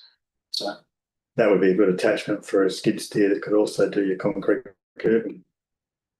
Lots of great ideas. Then you put a shoulder paver on it and do shoulder paving work as well. But that, I mean, that's the future, isn't it? As a multi-attachment onto a single power unit that an operator can do all kinds of things with. But it's just got to be high enough because that's where people are sitting up in self-propelled sprayers. That's where you use it. Telehandler. Yeah, it's not down. It's not down where people are driving and going, oh, this seems all right.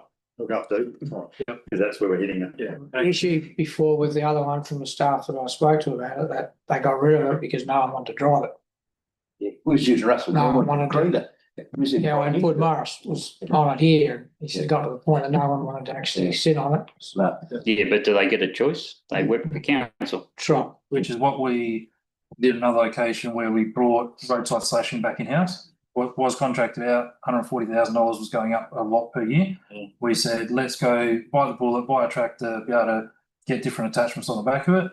And when we had a vacancy across the board, we then put that in and said, right, that's a dedicated operator that's going to drive the tractor. So it wasn't a choice scenario. It was saying that if we've currently got 2 operator positions that are vacant, which we're just recruiting on, one of those would be a dedicated tractor operator that does these 3 jobs. That's where we would recruit smartly. So it's not saying that someone with different experience, you're going to swap their jobs over. You're saying we're going to recruit basically for a dedicated person. Have we asked Corona what they spend each year and how many Ks they get for it? because they do it each year. They just nibble away at it. Yeah. There's only 2 contractors in the state that do the roadside And they trimming. charge a fortune. Yeah, and it'd be interesting what Carina actually spend and how many Ks they get for it. Getting contracts that another council work with, and $50,000 will get you 5 Ks. That's not very much at all.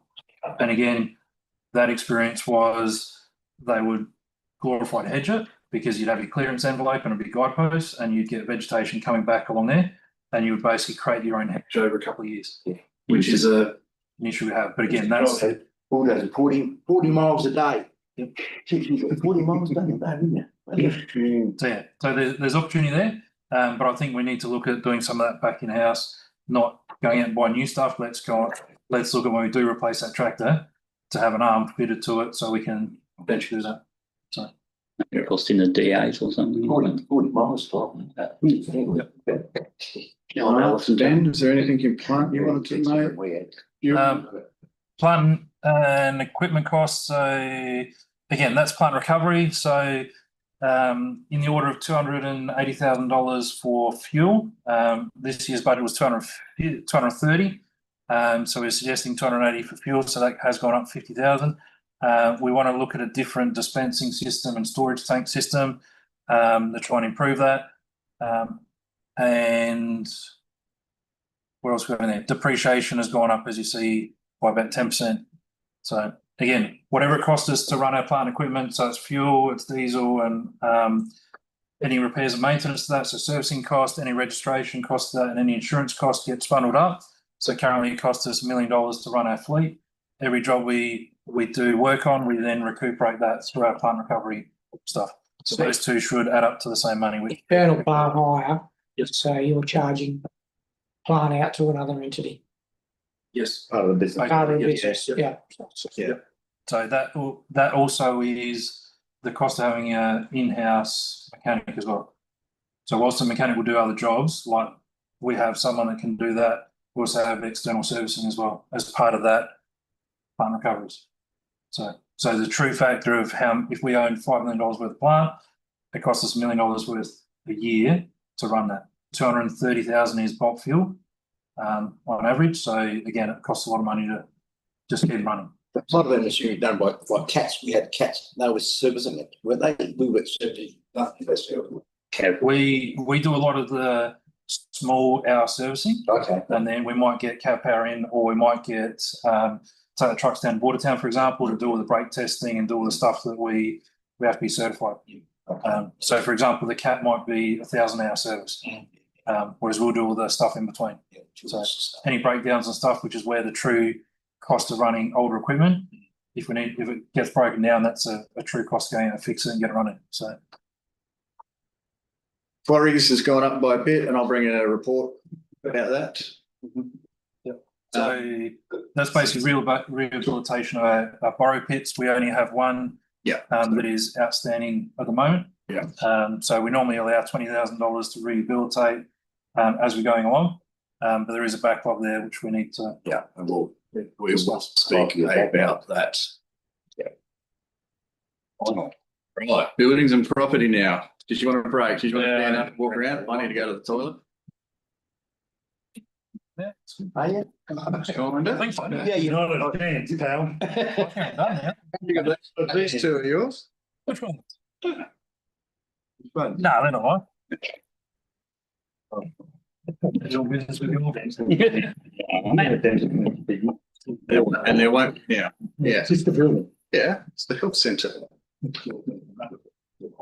which we don't do.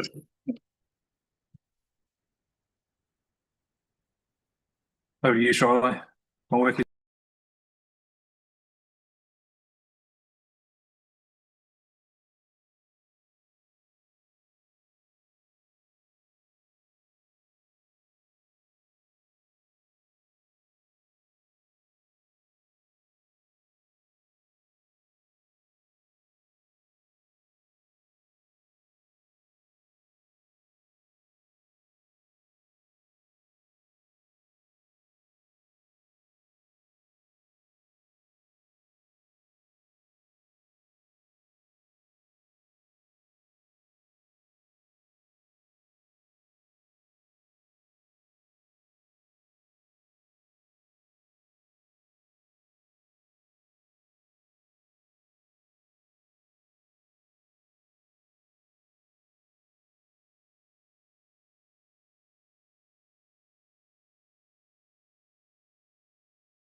Everyone, yeah.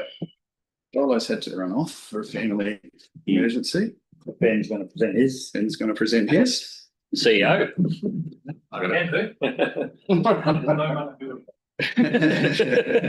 No budget. I just got to tell you this one. Yeah, cool. Right, welcome back. So, buildings and property, Don't spend anything. we do. We do, look at the houses. So aerodromes, you can see that it stayed pretty steady. But yeah, 30 grand a year for the airport here. So that's just in mowing, right? Lots and lots of little things that go into having. Are we spraying and lights? Because you got the lights are not Yeah. cheap, those lights. We've only got one of them. We'd Do we spray. get money back from it? That's right. Because you gotta get certain types of lights. Get the rent, but Yes. Yeah. one area. Lighting in there, there's a Yeah. radio connection, there's a subscription Yeah. to the association. Yeah. It's appreciation of about 20 grand for memory Excuse me. as well. Bit of spraying. Yeah. Yep. Of lots of little things. But do you contract the spraying in, don't you? Yes. Sprayer. Yes. Share a line for insurance on the No, aerodrome. no. Does that cost? I was annoyed because when we first 800. started our council thing, Matthew got rid of the spray cars, and they were virtually brand new. And I didn't really think too much of it. I thought we would replace them, but obviously we haven't. And we could have done it ourselves. Just another. Expense. So that's aerodromes. Next, we've got cemeteries. Dying to get in there. Sorry. It's here every month. Cemeteries are there. That, yeah. Getting closer by the day. Did you? So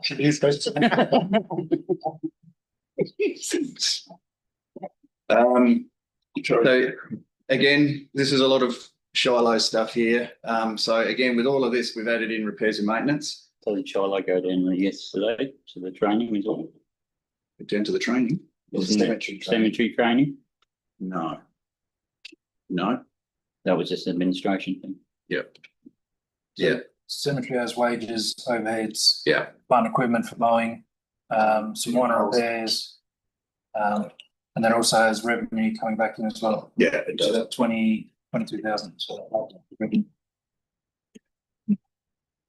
We just need a few more odd things. There's potential over the next 10 years. Yeah. No, around the COVID. Animal control, so that's exactly what it is, animal control. So what Shiloh's done here is added in, you can see we had nothing in it for last year, and what happened last year? We got a 50 grand bill. Legal costs. So Shiloh's added in, just in case, for legal and impounding fees. He's also added in some maintenance as well. He's also got some money set aside in there, excuse me, for a feral cat program that he's trying to get grants for. So he's got $2,000 in there for that if he doesn't get the grant, it won't, the whole program won't go ahead. It's not like he's going There's to. actually a couple feral cats as well. Yeah, so they'll apply for those so we can really try and sort that out. But yeah, you can see at how much it is. Where covering someone. Yeah, we can send letters. That's all. Where's the business cost coming? Is that coming there too or not? Yep. Yeah. So council houses as well. Again, we've had a bill. The bills have increased because someone's living in there. But of course, it's all payable by the people that live in it. Is that income coming, because last time the budget process, the rent portion of the salary wasn't coming out, going across the income line to the house. We had a few questions about that, but it stayed the same. Yeah. So the short answer is no. It is for the other house in Lameroo, but for the one in Pinaroo, it's not.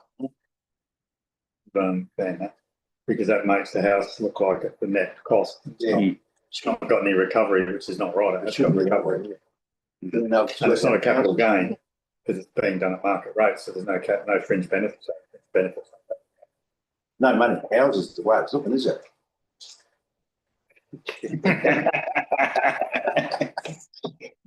Yeah. All right, we'll ask it again. And Yeah, because it doesn't make any sense to me. Can you note that as, please? Yeah. See if we can accurately. I mean, everywhere when I've employed people that have been on a package and part of that package has a portion for rent, then that money comes out of the wage. You know, there's the wage side over here as a cost.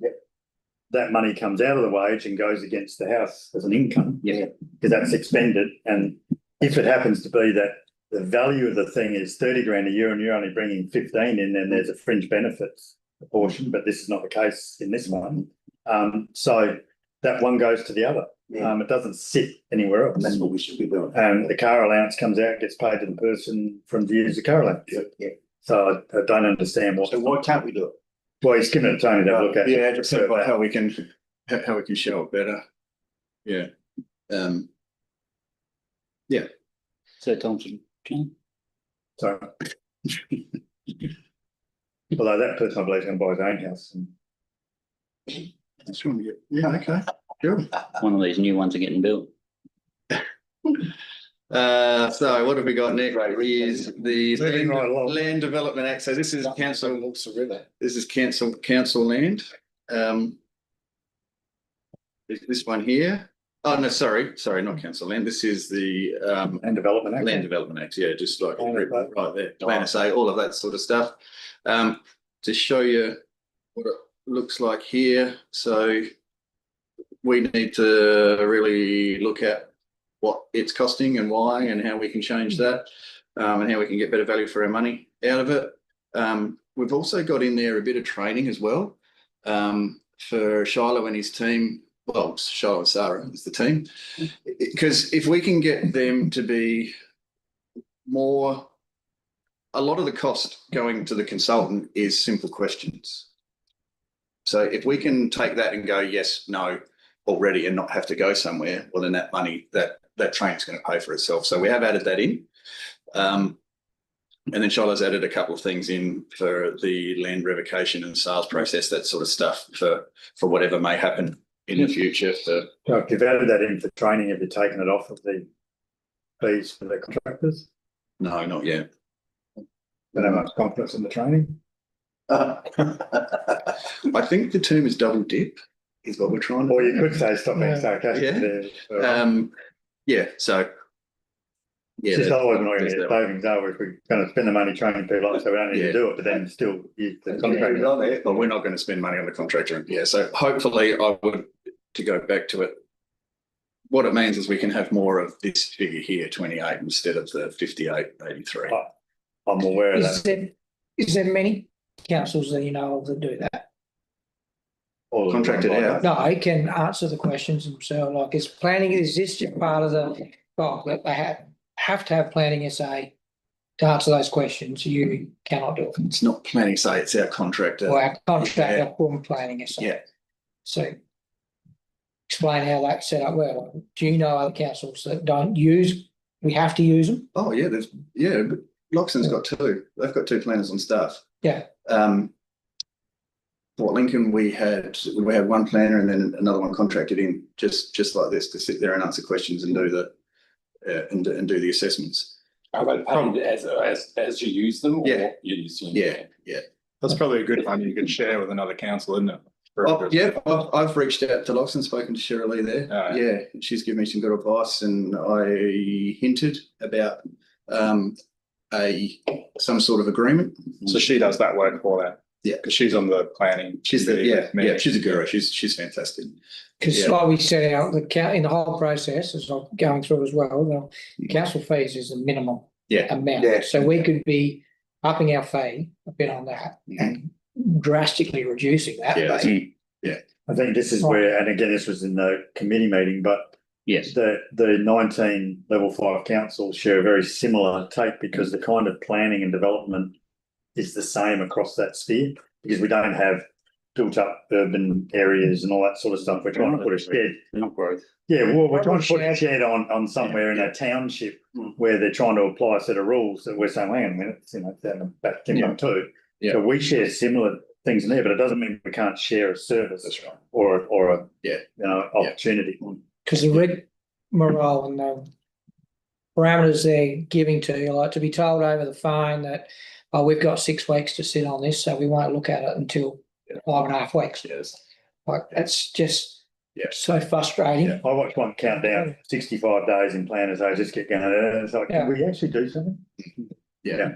I think it would be fair to say though, that I think when we went away from Hark and went away from our own stuff, whenever that was, and went to Shiloh didn't come with that kind of experience, and previous CEOs haven't attempted to build his experience in that. They've just accepted we use a contractor.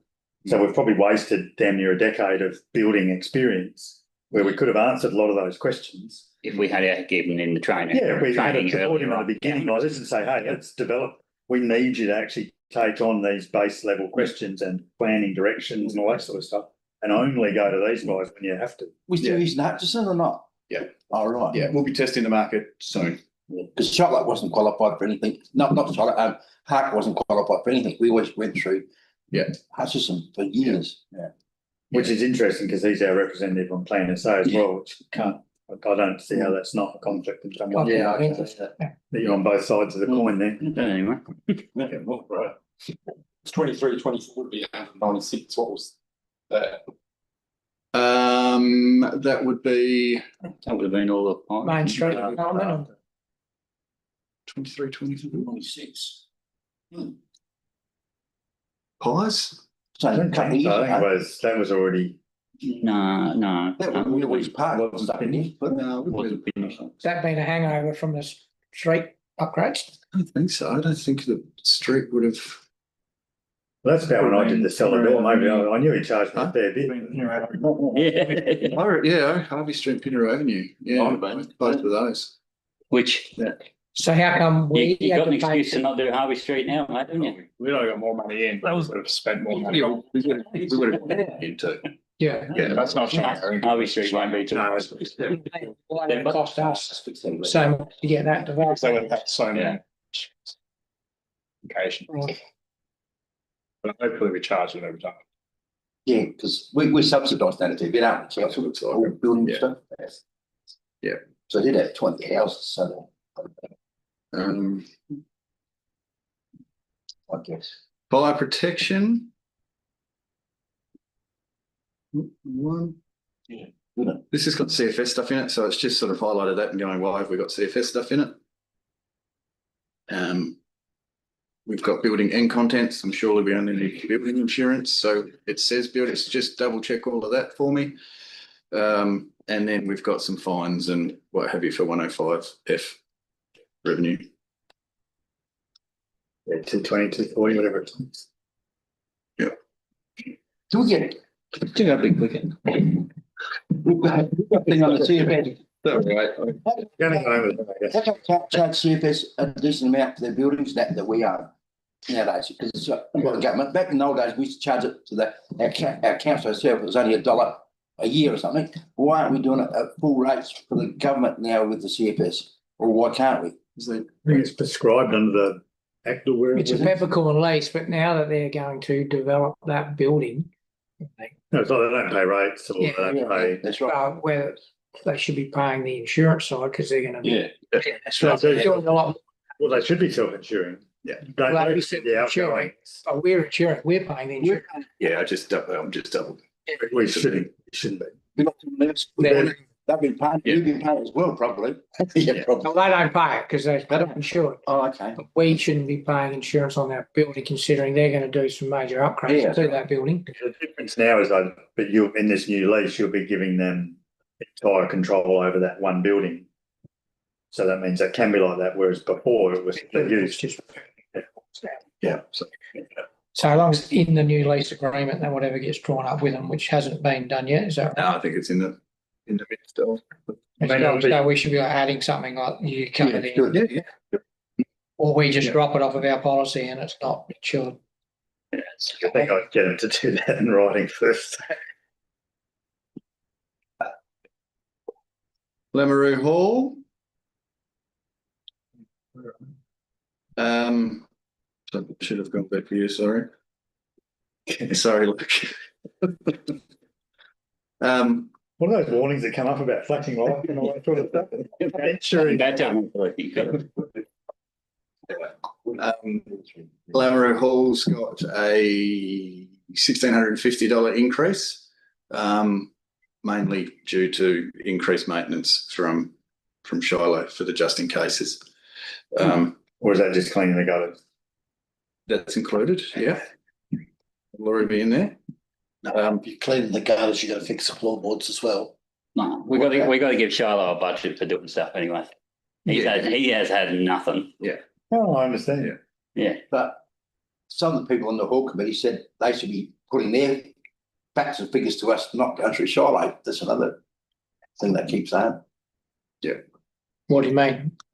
When there used to be a hall committee. Yeah, if they hall committee, like they was going to replace the stove and they had the wrong burner, wrong things for the wrong gas in it and stuff like that, and he's going to replace the whole bloody thing. And some of the cupboards and stuff, they said that was redone not that many years ago, that lino, and he's going to redo the whole lot again. So they just complain, why is it we wasting money on the whole when they should have input into what is needed, not just extravagant things it shouldn't be. Yeah, I think. And when I've had that conversation with John, I said, there's nothing wrong with you as a group of people still having a hall committee. It just isn't a section 41 of council. So you can still have a hall committee and invite council along and tell us what you think. But there really isn't people involved in that anymore because John and Kath are... No, well, they're getting old and decrepit. The young ones don't really give a shit. The difference now will be we should have sometime this year finished modularised asset management plans that will actually say this is what the building needs, not the fit out necessarily, but the building. And that's what should bring any capital works. Whereas previously Shiloh was bringing up things unannounced, 95 to spend on Lameroo Hall, 95 to spend on the Pinaroo Hall, and I'll pick these things for equality's sake instead of saying the Lameroo Hall needs something done to the roof because that's due for this componentised thing, and Pinaroo's getting the railway building needs X because it's due in its register, and then you make a decision about the thing. And so really that's why things that weren't necessarily needed were getting put forward. Well, we're getting put forward. We didn't do them. Plus there's a lot of little things that he comes to us as well for that would just, if he had a budget, he could just went and pay for. Just little things and he's always come to us with a problem. Because there was in there, the toilet doors wouldn't close, if you remember when they took us through, because the walls were moving, the doors wouldn't shut properly and all that sort of stuff. Like it's cheapest elastic on the CWO buildings and they put a whole new bloody roof there instead, or stuff like that. So it's separating out ops and capital works, but the plans are what are meant to in the future drive that. That'll be interesting to see what capital works come forward. It should be the first step of the budget. So all of that goes into a renewal schedule. And then we filter it on 2026. And then we as a leadership team sit down and go, do you need to do this? Do you need to do this? That can't wait. Actually bring this forward. And then we come and go, here's what needs to happen. Yeah. And that's instead of just going, you know what, let's do both because we need to. It should be a renewal schedule, and it can just be a spreadsheet. But we will have that now.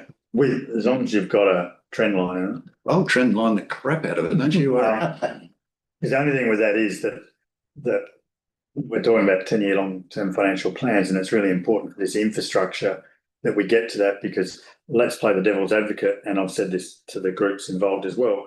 Let's say we finally do get the engineering report on Lameroo Hall, and let's say the underpinning is a critical structural issue, and therefore there's a significant amount of work that needs to do, otherwise the thing starts to whatever, then it would be meet with those people. But we've already spent $200,000 over the past 5 years doing change rooms and all that sort of stuff. So you've got to be able to have that long-term view so that when we're putting it to the public, we're putting a sensible, not spending money over 5 years and then going, but now we know we're in trouble. And Ben's going to have some of those with the CWS ones, or stormwater, or whatever it was that's got this, we get through this plant and then there's this kachunka that comes. You've got to look at the kachunka in 10 years' time. Yeah. Cool. So there's the halls. Yeah, plus Depreciation. depreciation.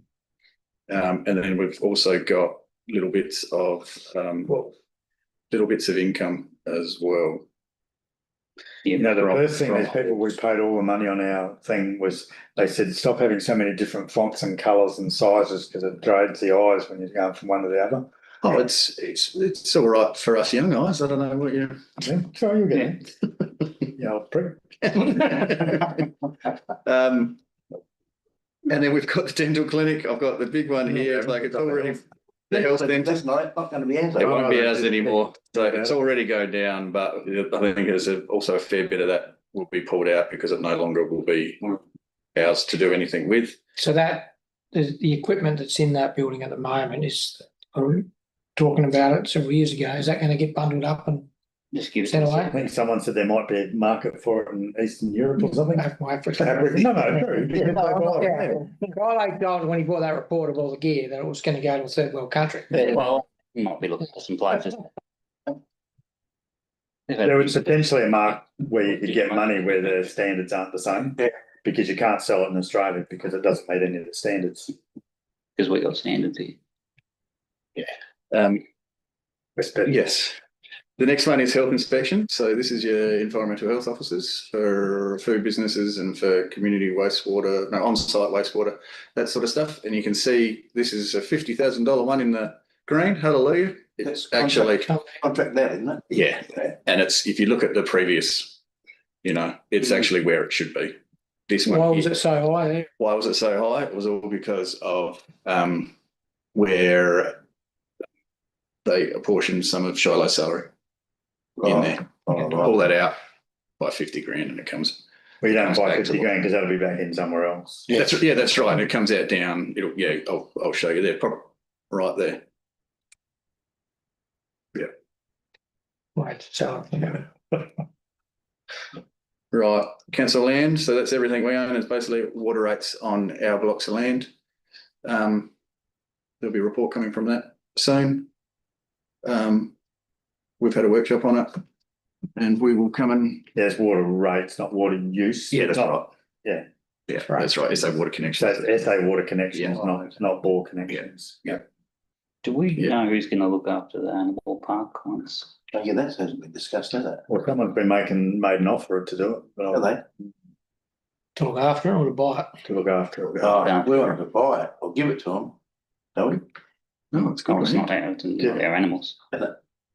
The land's It's a out. different meeting. No. Land's ours. Yeah. So it was stopped. That is something to be discussed, but it's a different meeting that has a lot of emotion around Yeah. it as well. Oh, Yeah, okay, that's yeah, exactly right.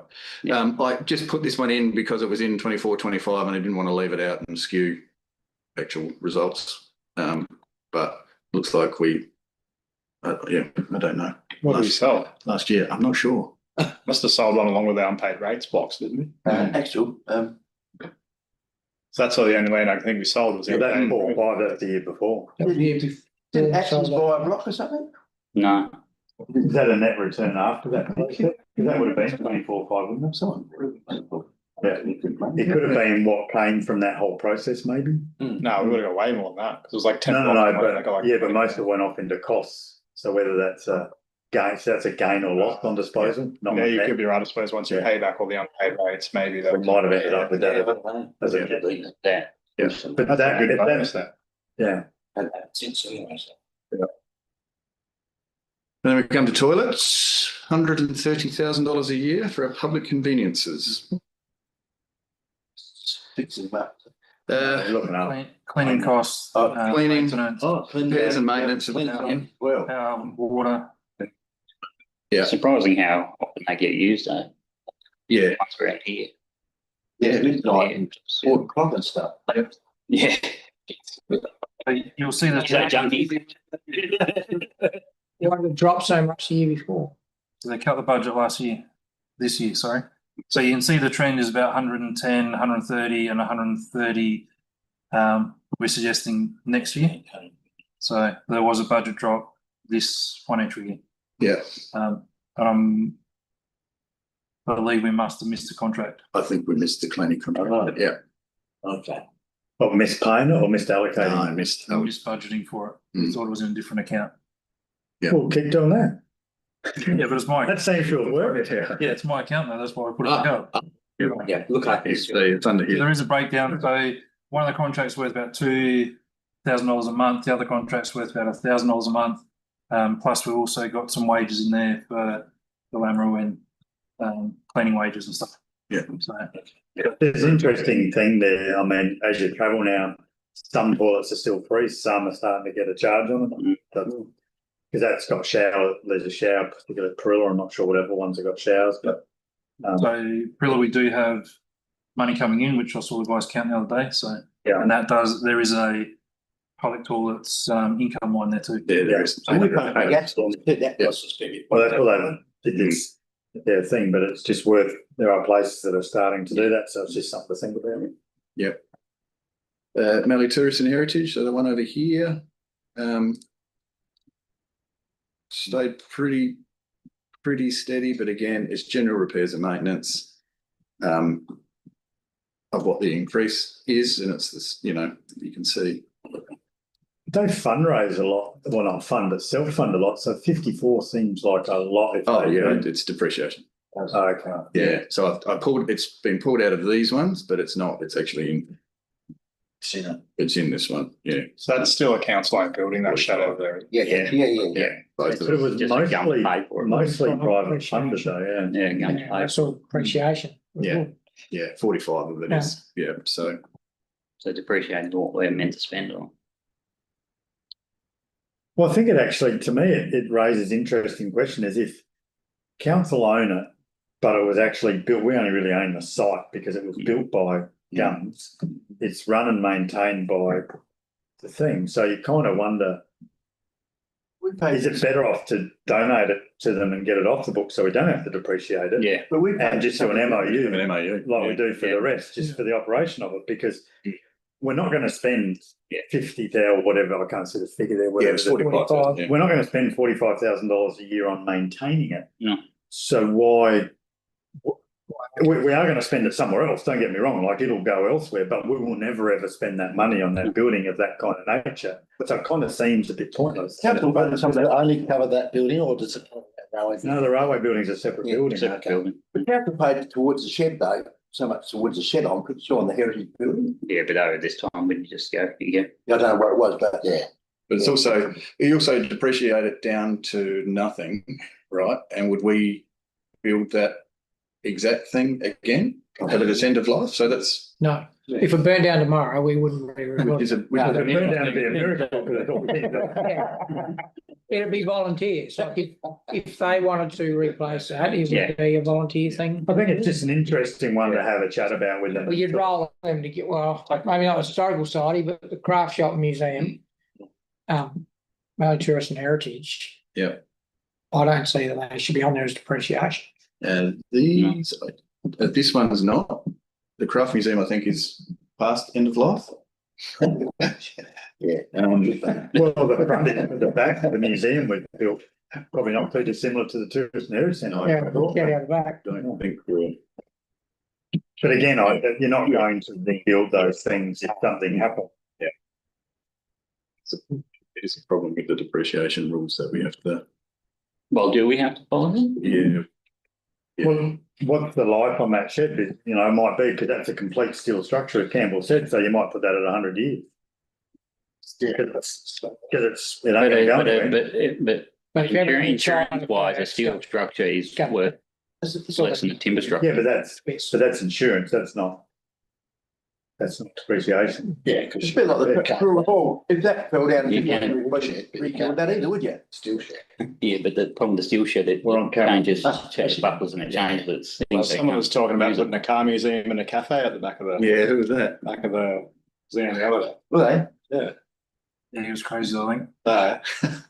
What did He's you? trying to get his wife a job, I think. Anyway, This one here is an anomaly, so it is actually, if you take $6,000 off of that, it's actually a little bit in the green. It's just got some, that's been, What was the 6,000? land division services shouldn't be in there, it should be up above. So if you had this right, The you time it should check. took to write that So- thing would have been the same to put in the right column. Yeah. But you think looked so. over this, didn't you? Right. Hey, you said it, pal. I've So been what is through that every line. back in the Right. rail? Is the wetback building? Yeah, that's the Lamb heritage. Building. What's the rail The rail's the little building out the back. Ever parked his vehicle under? of the Westpac building? No, Oh, behind the council, yeah, It's in that. 6,000 was if we were to down the process of dividing all. it's been put in the wrong, Spot. put in the spot. Yeah. And then you can see we've One day got, it'll just fall into the rabbit hole. Yeah. Hopefully. Yeah, I don't think you have, yeah. we've got It's silly. depreciating the Westpac building at 40 grand a And year as the well. railway and the TWA, so. Yeah, yeah. Having said that, that was part of this whole street thing, so it's going to be, well, what does it cost to stay there? Hence, there's a question on the books tonight. Yep. Then we've got retirement village. What's other property services? Oh, you got rid of that. No, that's changed. Yeah, it was something to do with, I need Charlotte here to look at it. Building asset management plan, so it's stuff that he's got it in there for something he needed this year, next year from it. An extra 5 that I don't quite know what it is. Engineering report. Well, yeah, and whether it's ongoing asset management, meaning repair and maintenance as well, as per the actual plan. That's probably what it is. Yeah, retirement village. We've brought all that out, and we've got to finalise it with Campbell. Village down the bottom there.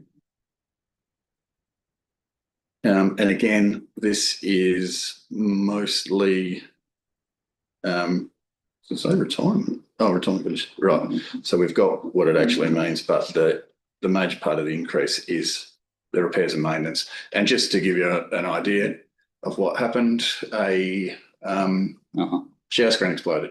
Yeah, I saw that on Mm. Snaps and Soul.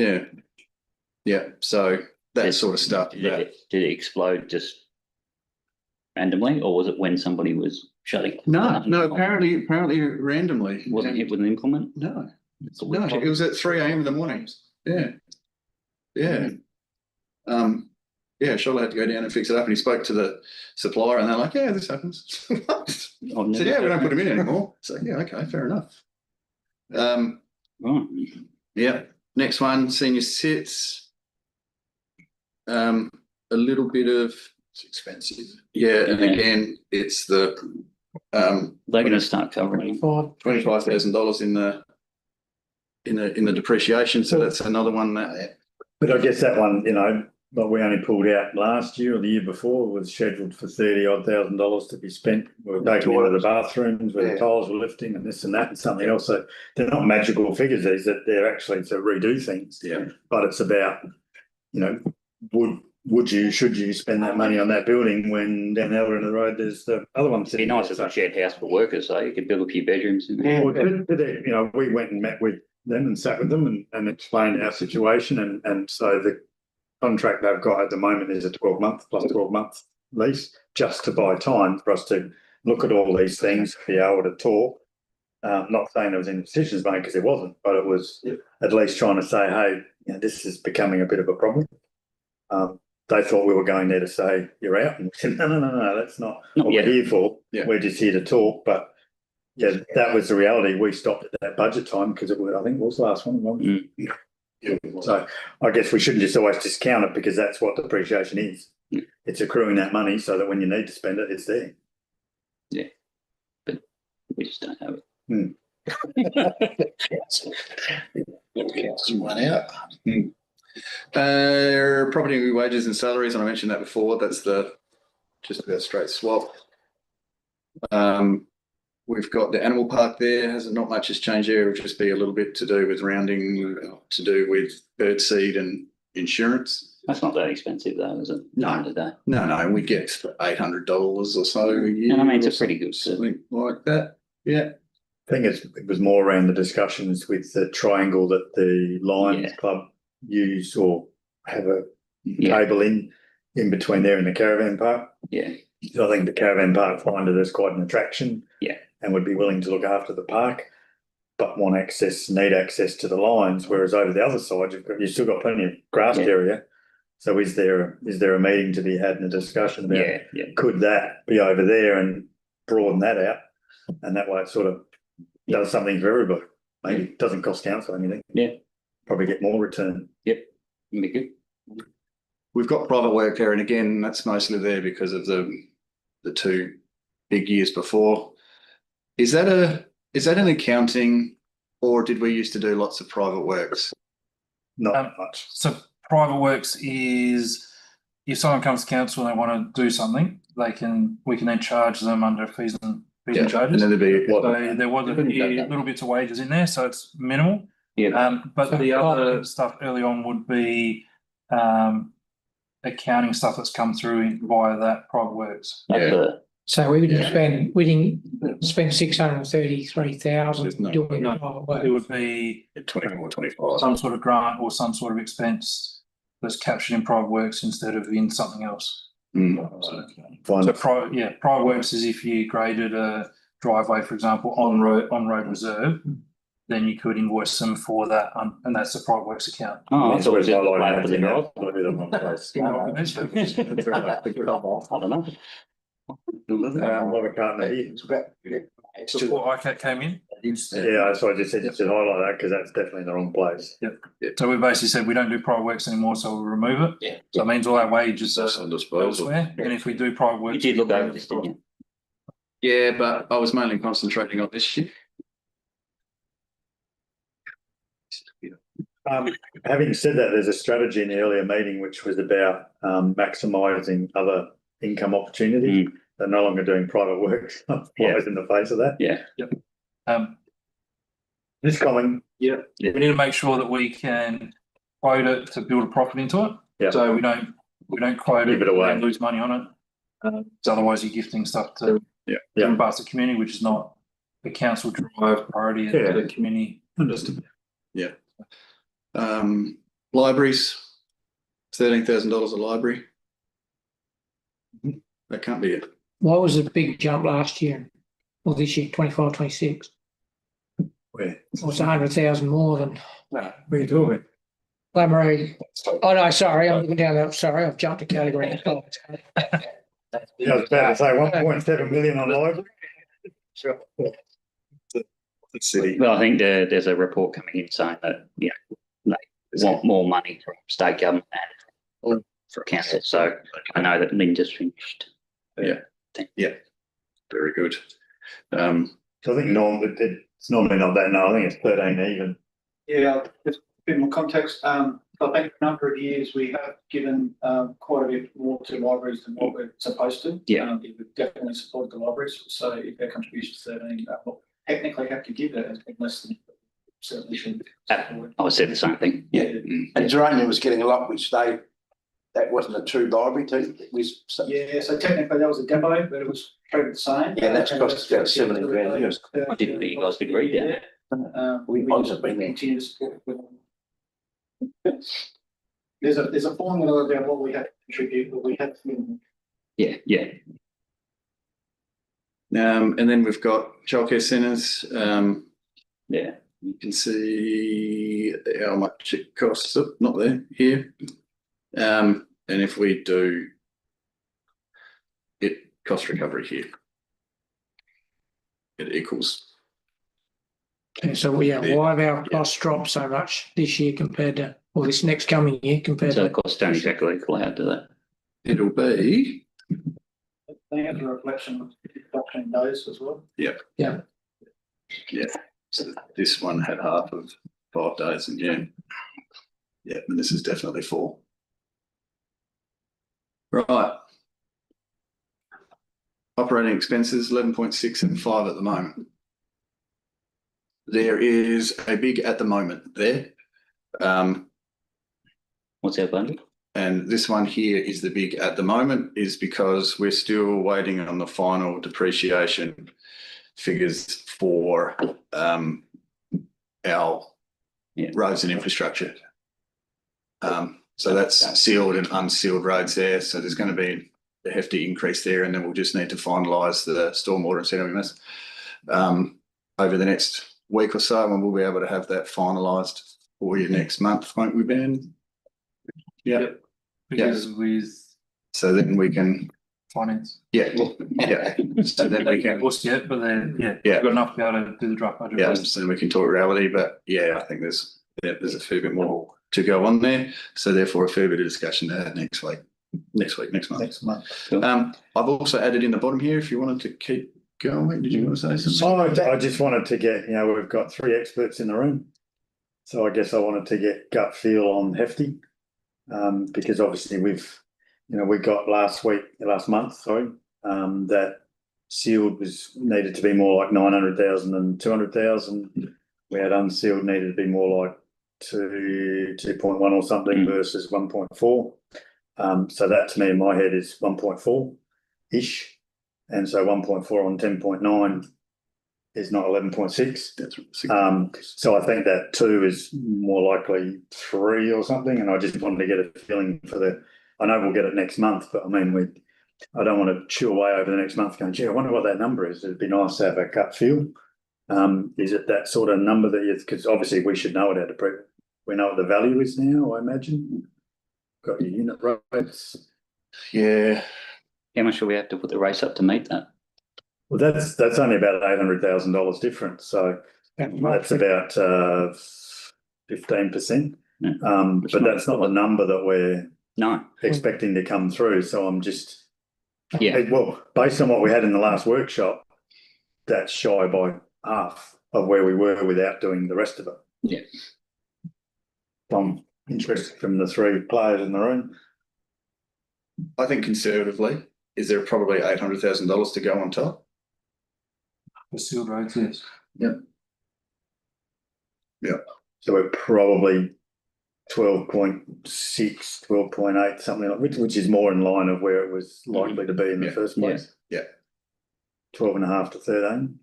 Plus, you said depreciation is going to go up, you think? Well, that's what's going to come in. Yeah. That's the only what if it's all what if, but it's going to be the only unknown. Big unknown. Yeah.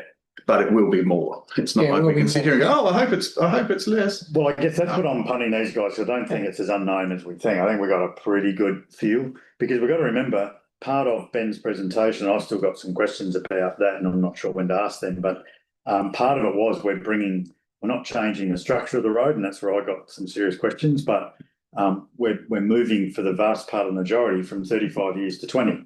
Well, that brings with it some significant increases in depreciation because you're looking at 5% of roads per year, not 3. We've been doing historically about 2 when we should have done 3. Ben brought that up to 3 where it should have been. So 958k is 3% was what we've been doing. 20 years is 5%. So the reality is that's going to have a big effect on depreciation because that means you've got to up it to like 40k a year, which is what Ben had. But again, the question I had is we've kind of softened that blow by changing the methodology we're doing now, where some of it's at 70 mil, some is at 50 mil, some is at 100 mil. We're not actually doing 40 mils of resheet. We're doing 40 mils of bringing road back to a standard. Because if the rubble's there, why not use it? Yeah, absolutely. Yeah. But when we were talking about that initially, we were thinking we might get another 40 or 60 Ks of scarifying and whatever to try and fill the gap of where we've been before. Well, now we're just doing that one thing when we're doing 40 Ks. So, but yeah, so that's why I was interested to only so that we leave here clear-eyed. It's not that, it's more closer to 13 and 12.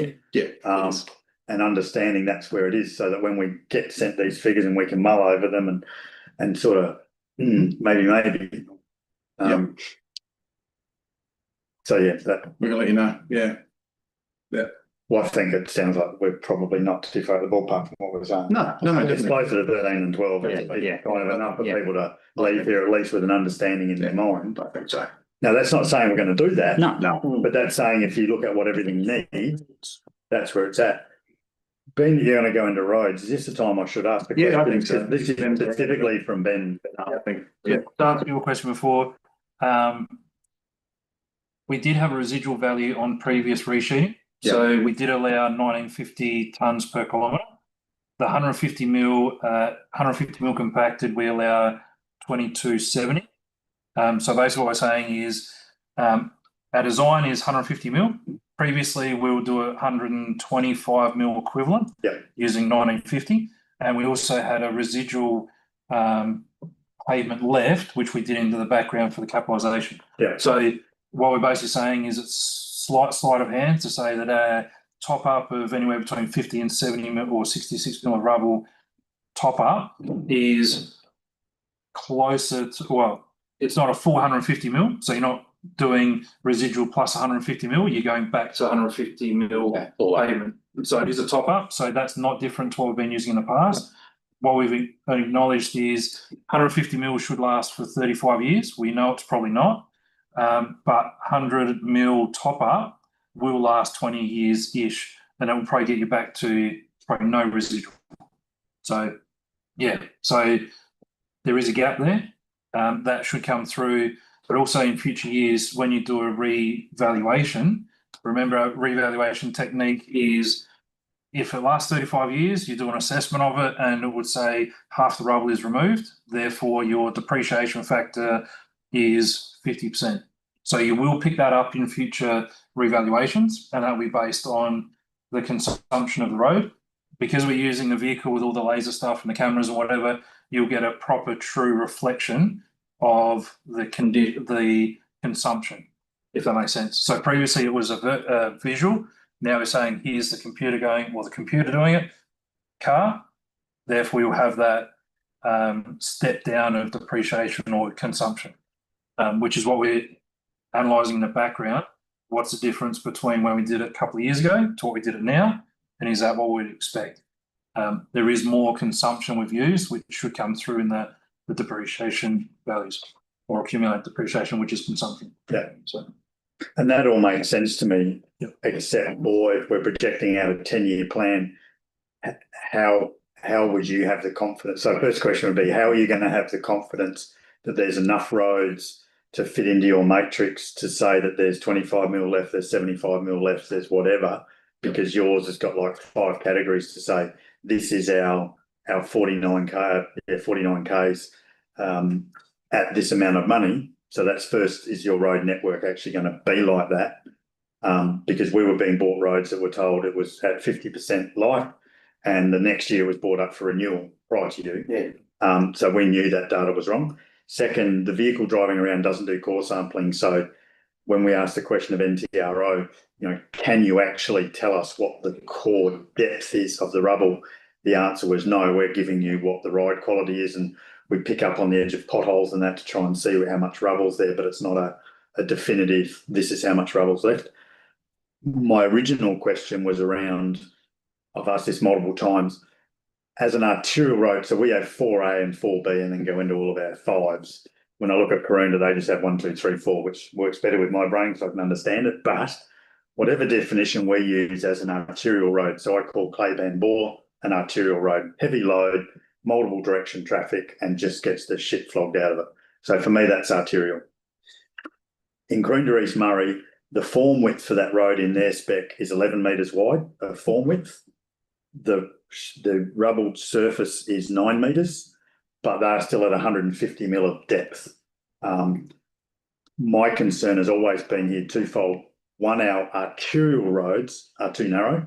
So when you're coming along with a self-propelled sprayer and a tractor or a truck or something, good luck getting past, because there just isn't the room. Even 2 trucks, even a truck and a car on my road, Schroeder Road, which is not a major road, but it has B triples going down often, like multiple days, B triples, and I've got to pull off and go on the side because I cannot pass him at 2/3 of that road. I'm not saying I should be able to, but I can't, and that's not a little road. So I have a lot of problems with 7.2. The 150 mil I'm concerned about on an arterial, whether it's anywhere close to 20 years. I don't think it does. I don't think Claypan Bore has lasted anywhere near that. Maybe it hasn't, I'm wrong. So I always thought that if we were proposing, and this is all about what we tell the public. So if we were proposing, if you like, a gold level standard to me, the gold level standard is an arterial would be, in my mind, at least 8 metres of width, if not 9 metres, so that you can actually pass without going off the edge. You can have your reel on the edge of that, and you need to be able to take equipment down. A seating rig these days, what is it, 12 metres? Yeah, 12 metres for a header cone, 12 metres for a seat. Now, okay, they come folded up. You fold up a 12-metre seater, you're still struggling to get down a standard road with incline, with ingress. Still 6.5 metres wide. Yeah, the second part of that is then what should the depth of that be? Should it be 200 mil or not? So to me, it's like gold standard would be arterial road network. So 4, I don't know whether that's 4A in your world, but let's say it is. Your 4A network is 168 Ks, and we think this is what the standard should be. And by we, I mean you, because you know what the traffic is. And if you don't, you can go have a look. And then a 4B, which would be the next one down, it's not whatever the number is, it's not an arterial, it's the next one down. So that probably can be at 20 years and 150 mil because it doesn't get as much traffic. And then you come down the next one, well, that can probably stay at 30 years or whatever it is you propose, 29, I think. And maybe that's even a bit smaller. They actually come down to one road width. I think they're number 5s or 4s or something, I reckon about 6 metres, not even 7.2. So I guess I've got concerns, is this our best method or is this where, so for me, what we're proposing now is a secondary option because it's not the best method. And the reason I'm so hot on that is the discussions I'm having with the farmers, not all of them, by no means is this agreed, but a number of them are saying, look, if I'm going to pay more money, I'll pay the money as long as my roads are going to take the load that I've got on my roads. If I'm going to pay extra money and my roads are still going to be pretty much what they were, then I'm not going to be happy paying it. So that was my first, their level, their 4B or their 2, then went to 11 metres of formed, 8 metres of sheeted, and then they just kept dropping down. The next part was does the condition assessment data support the 100 mil on 4As? Does the load experience stack up with 100 mil by 20 years? So in other words, are you just going to have enough roads that are at that level? Yep. Before you want to answer the first question, the road asset management plan should be the conversation starter to say, do you want to change the current classification of roads? So in there we say, here is the current depreciation, this is the current, condition assessment. Here is what we do if we keep the same standard, and you'll see even in tonight's asset management plan for stormwater, it says this is what you currently have. This document is to maintain what you currently have. So if you want to change it, you have to go through acquisition, disposal, or upgrade, etc. So what we're saying is the asset management plan says this is what you have, this is the condition of it, and this is what you need to maintain that over the years. Council then has an opportunity to say we wish to modify by changing characteristics or classifications. And yes, I do support a different classification of road because, well, theoretically, yes and no. If it's gazetted B double route, then therefore it should have the pavement and the road width and the road turning circles to accommodate that.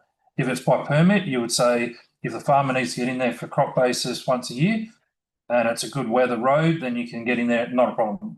Council, from my point of view, we're not stopping freight movements in and out of farmyards. What we're saying that if you have a truck license and you drive B triples, you should be able to get into a property and get out without too much of a concern. If you don't, one condition to that is if you stuff the road up, you need to let us know formally. Otherwise, your permit is revoked, basically. So we're saying, yes, come in and do your work you've got to do. We know there's a bit of a backlog in terms of road network. If we go to council, the chamber, and say, we're currently, if we're at $2 million for resheeting and that's only putting a skim over the top 100 mil, we know that's going to keep our 150 mil base. If we say that you're going to increase the width and the depth of that by, let's call it 50%, you then need to bump your roadworks from 1.4 to 2 million, which we propose this year. That might go to 3 million. Is that what council wants to do? But that's a conversation for putting in the asset management plan, and you go through all the analysis. Is it cheaper to patrol grade the road and increase your maintenance cost, or do you put it into construction and therefore you bring forward your construction to 20 years instead of 35? So but be mindful that 80% of our roads are B double access only. We're not talking A train, like double A trains or B triples. So once we start to do that, we're going, if we can't afford what we've got now and we're bumping it up so we can afford what we got, what's the next bit that's utopia and that's significant? And that's got to be, I would suggest the council would put that in a draft asset management plan for roads, and we'll go and use a consultation approach to say, this is the acquisition component, which we are going to upgrade our roads to class, we'll call it class 4, and it will be 9 metres wide, it'll be 250 mil depth, it will have turning circles that have B triples on it. Here is your cost over 35 years. And that will be a significant increase, but it's not maintaining what you currently have and to the standards you currently have. So as soon as you change that, you then expose council to making sure that you have enough budget allocated each year, increased depreciation and increased works to then maintain it. So yeah, so there is some work to do there, but I would say let's do it as part of the asset management process. But again, have the conversation now so you can direct me as a chamber and say we need the breakdowns or we need to explore these different things for consultation. So and then that's the methodology for public consultation. And is it probably an extra category on top of what we've already got? No, because gazetted B double routes or gazetted A train routes or permit B triples is the vehicle should be able to get down there with no conditions associated with it, because there's no permits or applications around that. So we say that road is currently 4As, you can get a B double down there without any issues. Do we currently do that? I would say some of our roads we probably wouldn't.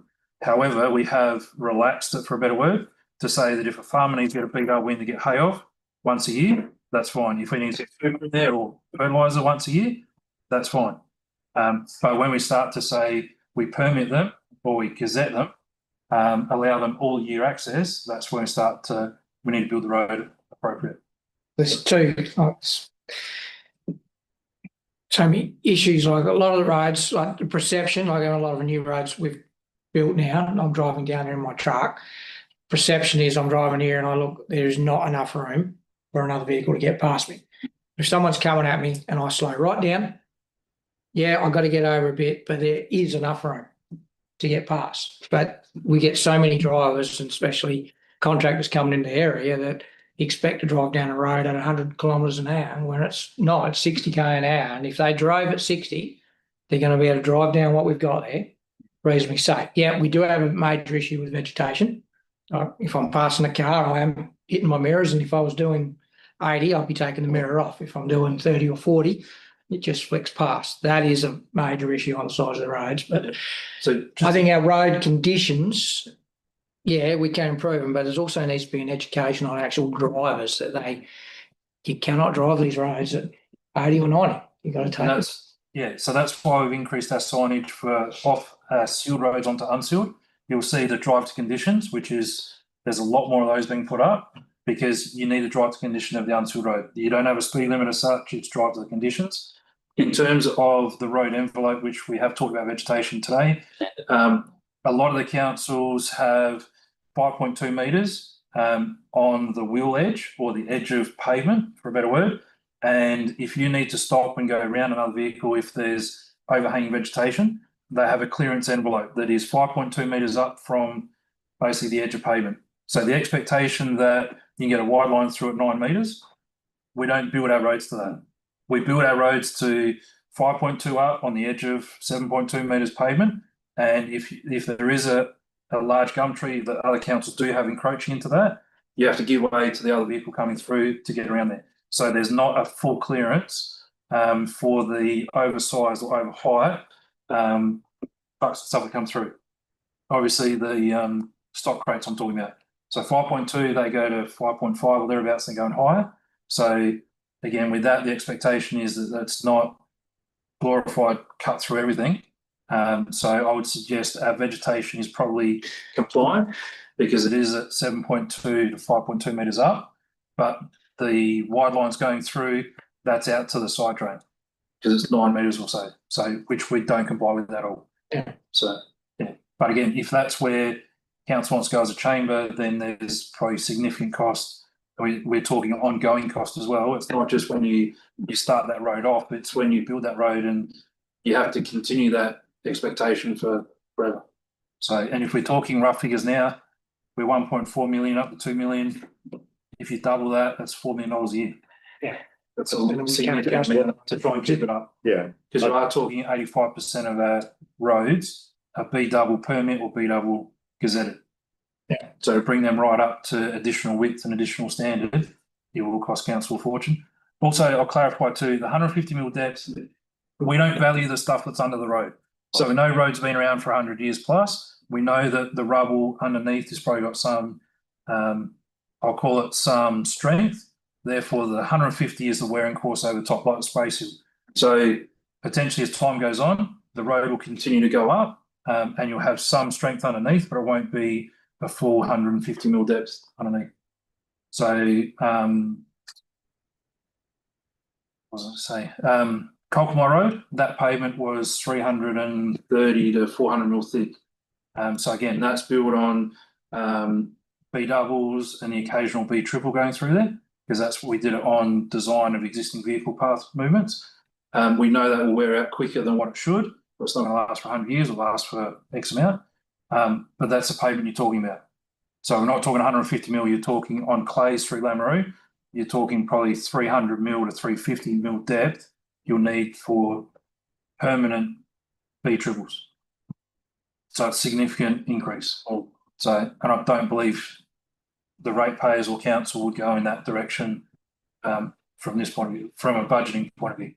So yeah, we can maintain 150 mil, 7.2, but I don't think we can maintain any more. No, well, and that was my point though. My point was to give them the alternative, not make the decision for them, because it's a big discussion we're about to have. And if you're confident that 150 will last 20 years on roads like Claypan Bore with the use that it gets with the groundwater that we have, which makes us different to just about anyone around us, I hope you're right. None of us will be in council in 20 years to know. But well, history never will feel there. History hasn't told us that's the case. So that's my concern. The last one was there's still nothing in there about upgrading or changing a clay road for change of use or any process about how they do that. And yet that's been on the books for a long time as well. So that is, what are the options? You know, is it ballast down the road? Is it a single section? Is it a, you know, what is it? Or is it full sheeting the only option? And what allowance is, and then of course backed up with the policy is how do people transparently apply for that? So it's not up to, I know Neville, they'll give Neville the ships and eventually I'll get my road, or it could be they've got to be able to apply for it with council and there's a regime, but budgetary wise, there's nothing in here. So we're still saying to everybody who's in those circumstances, bugger off, we're not interested. And I don't know that that's, you know, a lot of that change of use is changing with farming capabilities and developments, land use, land values, you know, with the value going so high, people are now having to find, or it's pushing them to get more use out of the land. So again, I'm not advocating saying we should put $1 million a year into it. I'm just saying at the moment, there's nothing in here. And I think to use the word gold standard level, whatever you want to be, there should be, this is what we propose as the policy, and this is what we propose as a budget to do 2Ks a year or whatever it might be, and here's how that would be applied. Because that's been ongoing too. Yep. We're going to foreshadow a briefing the council once we get all the road stuff in a presentation. So that's going to be the April meeting, and also, I guess, the full package of capital works. At the moment, what we're saying is the core stuff you've seen where the administration is proposing to spend existing or spend money on existing assets. It's in April, for example, we're saying that Steel Road requests, which we've got a couple, we can put them in, but it's not using current money, it's using additional increase of budget. Roads going that aren't classified at the moment is, again, a new initiative. So we're saying that we look after what we've got now. If you want to change that, council needs to make a decision that's above what we currently have to maintain. If we're saying that our sealed roads last 25 years, we've got to spend 900 grand a year to do that, then if you want to seal another road, it's going to cost you X amount to build it up to that. So we're not recommending, and that's why I haven't put it here, we're not recommending to go and do new stuff. We're recommending to maintain what we currently have. So it's not changing our levels of service. So But if council wants to say, we'll delay this road and we'll come back and we'll put this, we'll change buckets of money, happy to do that, but it's not administration recommending that at this point in time. No, we're not trying to do that. We have an existing motion that's been on there for probably 2 years, saying we want the answer to this because we get hit up with it all the time, and we don't have an answer. I want the answer to be in this package, not saying it's going to be accepted, not saying it's going to be the way that it goes, but we need the answer because we've been waiting a long time for it. And as far as the other vehicles, I think if we are saying that we are compliant with our own risk strategies and our own things, and that road width of 7.2 is fine, then I'm happy with that. If that's the answer, because that's all we've ever asked, is that compliant for the load we have in the Southern Mallee, which is not the same as Corinda East Murray or Coorong or, these other places. It's different. The amount of, self-propelled sprayers going up and down the road, 50% of their engine hours are spent going up and down our roads. Well, they're wide. They've got a wide track width. Really wide. Oh, yeah. So they run in a different place on the road to the rest. And if we don't want them running off the edge into the soft stuff and breaking the roads from the outside in. So I'm not telling you it's not right.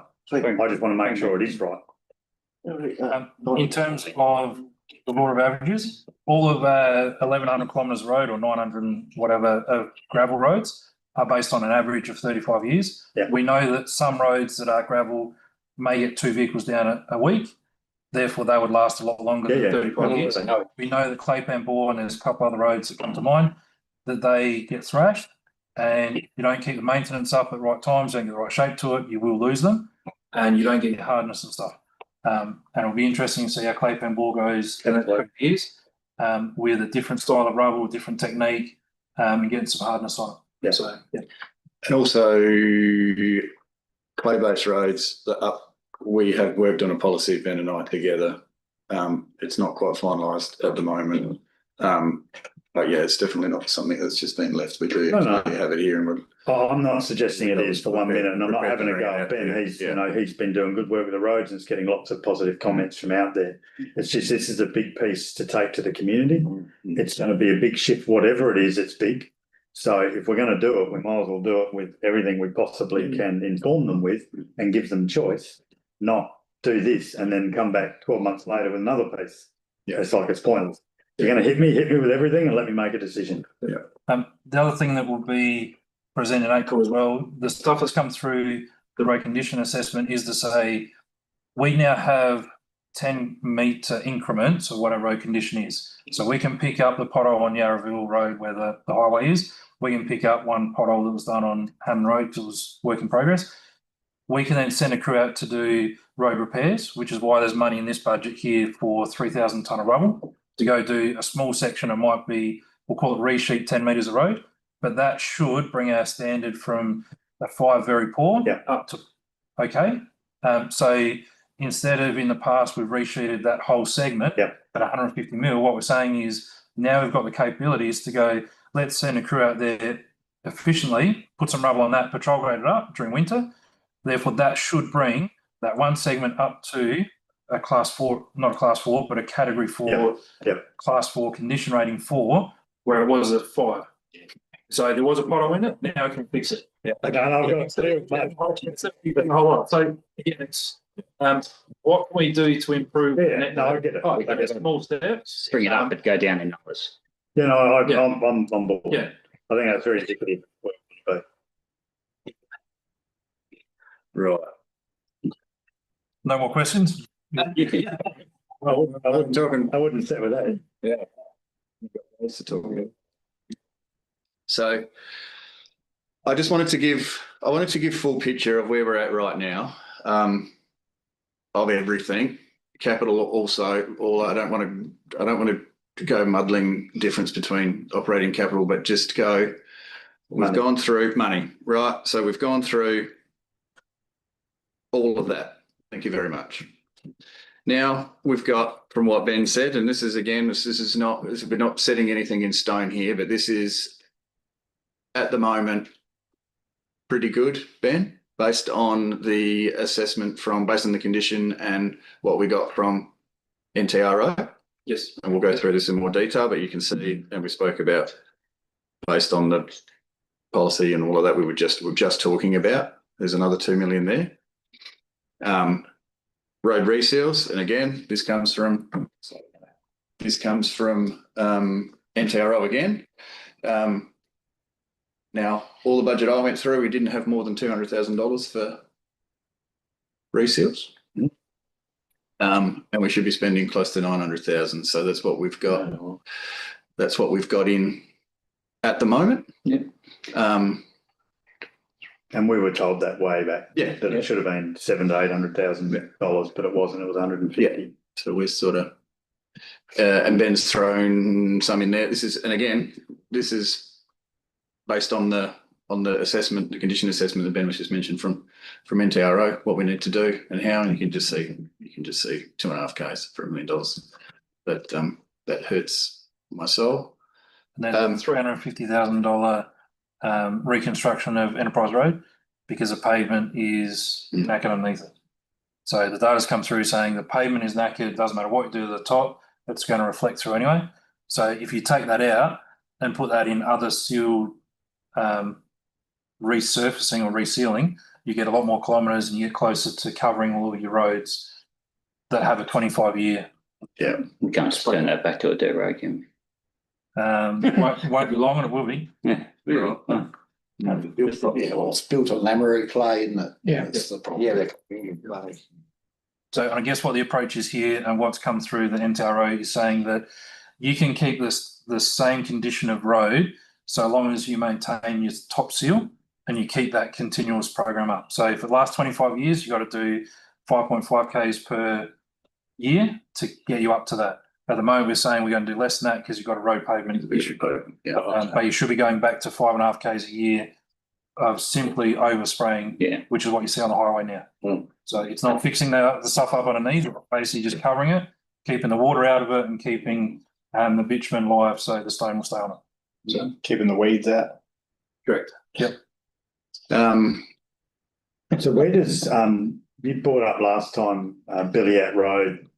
Yep. I think heard the view, but with the breaking up of the edges on various sections of Billiat Road, where does that kind of repair? Is that in that piece or is that in somewhere else? That's not saying it's in this budget at all, but if it were, where does it live? Yep. So part of that is, are you maintaining your shoulders? So are trucks going too far out? Are you maintaining your shoulders so you shouldn't have the drop off? If the seal is narrowing in, then is it really designed for your 7.2 metre wide seal or 8 metre seal? This will allow you to resurface what you've got. The additional money, so if you go 66% money or 2/3 money from elsewhere, you would look at your program and say, we're going to spend $1 million on that road over the next 3 years, 28 to 30. Therefore, you would then bring in you'd align your grant funding to that. So you'd say you need to do the spray seal down the middle of the road. That's what council needs to do. But if you can get grant funding for the edges, does that meet with your program? So, and we've got a line of sight now of when that will be up for renewal. So saying that we need to be shovel ready and we need to be there as well. You also see in April meeting where Yopara Road, Lamoureux South, Well Road, the seals are not too bad, but you do have a bit of edge break on the side. So let's put some money into resurfacing the outside of the shoulders. And then when you do seal it in time to come, you won't have road edge failures, which will then cost you a lot more money than $24 or whatever it is for spray-some, double coat spray-some. You're saying some of these projects could possibly be eligible for grant funding? Yes. And you're looking at it? Yes. We're saying that we have an opportunity to get special local roads. They're basically saying that that's basically ready for us. Potentially that would fit the criteria. Are we ready as a council to bring that project forward? And we're saying probably not. We know we've got a couple of years away from having to spend money on it. Let's fix up Enterprise Road. Let's fix up Target Well Road. Get all those ready. So then when you do start Billiat Road, you might schedule that for 5 years' time and you might spend $2 million over 5 years for that project. And you wouldn't do your township roads. So what we're suggesting now is get all your little stuff sorted, your township roads, and upgrade all them. Then when you do have to spend bulk money, let's bring in as a special local roads funding at the same time. So which roads are you likely to get funding for? Special Billiat Road, because it's regionally significant. Yeah. Therefore, it meets the criteria, and that project has been funded in other locations, so other councils. So there's 3 stages so far, and I think we're in the 4th one now. So potentially in the next couple of years, we should be able to tack onto that. So if council wants to go down and spend money on that road, whereas we've got other priorities at this point. It could have been on Carcooma Road if we didn't have such the idea with the past people. What about stuff like our main streets doing the roads there? Is that ever eligible for funding or not really? It's not really. It is, but did we use it 10 years ago when we did it up previously? And that's where we need to start at, say, is the money we're spending on those roads, has it worked? And you can't go back and redo it. Like same as Tarry Draining South, we got grant funding through SR, special local roads. You can't double dip and say that you have to maintain it because it hasn't lasted the length of time. Main Street wasn't done with other money, it was all council money. Yeah, geez, you've got a picky memory. You have memory like a hawk with some of them. Yeah, we did use local LCRI funding for that, my understanding.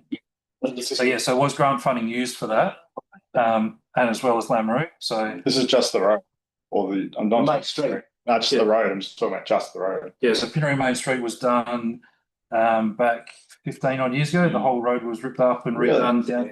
Yeah. Not spent on it. It's all last. Yeah. Yeah, and then recently they've done some Inscape upgrades and stuff in the last couple of years. We can't.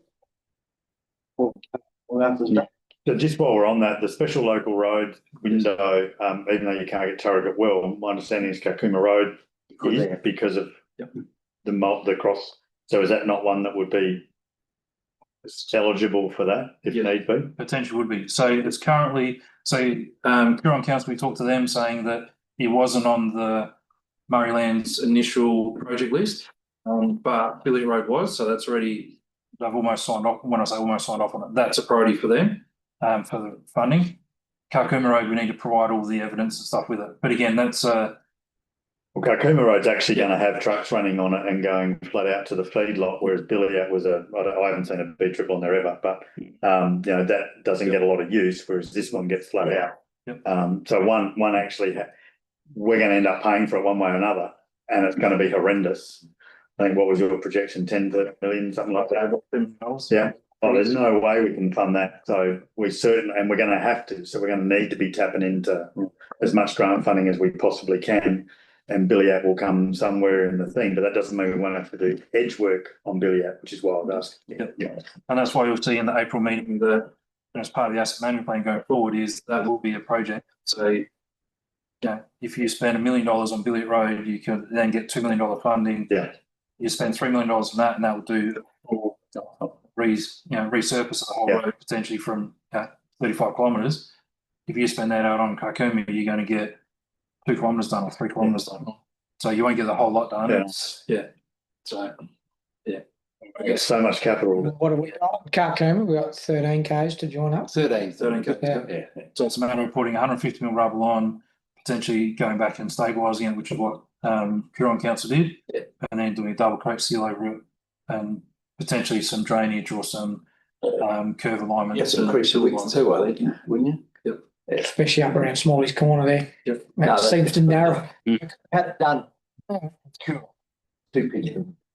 I mean, again, it's one of those things you have a list of, and I agree with Kent, you want to maximise the grant funding where you can and have a list of shovel-ready projects, but they've got to make sense in the timing of what's needed. So if you've got one road that's going to have a massive amount of traffic flowing up and down it and it's documented versus one that would be nice to do, but it just doesn't have the traffic flow. Doesn't mean you don't do it, but it's because we're also going to be hit with, as you're going to present, CWS, stormwater, there's all these other things we've got to use capital funding for. Is there a time limit on that grant? Like how long ago you got grant money to do that road before you can reapply, or is it if you've got it once, you don't get it again? Ever? No, you shouldn't reuse the money for doing the same thing. So the shoulder line on Billiat Road it's an increase because you're changing the level of service. Yeah. So you increase your shoulders, then you spray over the top. So council contribution would be the spraying over the existing surface. The other money would be for the additional work. So there's a portion to that.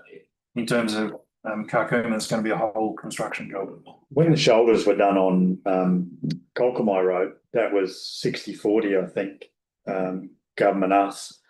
And that was purely shoulder. Yeah, that's all. It was only at 7. Yeah. Yeah, it was a 7.2 metre wide road before that, I think, wasn't it? Yeah. And so it's never been sealed over the top, it was just shoulder. Your billet road's only narrow road too, you see. Yeah. Yep. And that's why they got funding for it, to go out to 8 metres to get B triples or. So they're just rolling up and down. So, all right. Oh, sorry. No, I think, yep, good. Thanks, Ben. Stormwater. Yep. So stormwater is straight from the asset management plan that you'll see tonight. So there is some maintenance money in there. There's a couple of stormwater pump projects in there. So you've got the lagoon pump at the top of the Lameroo Dam, replace that, and also 45 grand or 48 grand for the Shandos. They call it Shandos pump, but it's actually the one at Lake Roberts. That is kaput at the moment. So what I'm suggesting is we would allocate money next year in the budget and relocate a current capital project to fund the works this year. Does that include the stormwater dam at Lameroo? Because I couldn't find it listed in there. No, there's a $10,000 for the scope for there. So there was a report done a couple of years ago about the walls. Bring that forward and get a shovel-ready project for that. So You only line it with clay or something, wasn't it? either line it with we'll call it a cement-based treatment, rework it, or put clean it all out and then put another clay liner on it. So the Shandos Terrace pump replacement, isn't it happening now? yes, it's going to have to. So why would it be in that budget? So we, back in end of November, we basically had some noise coming out of the pump. We got the local contractor in. He rebuilt the pump for us. The bearings were completely stuffed in it. We noticed that it was never working. We never touched it.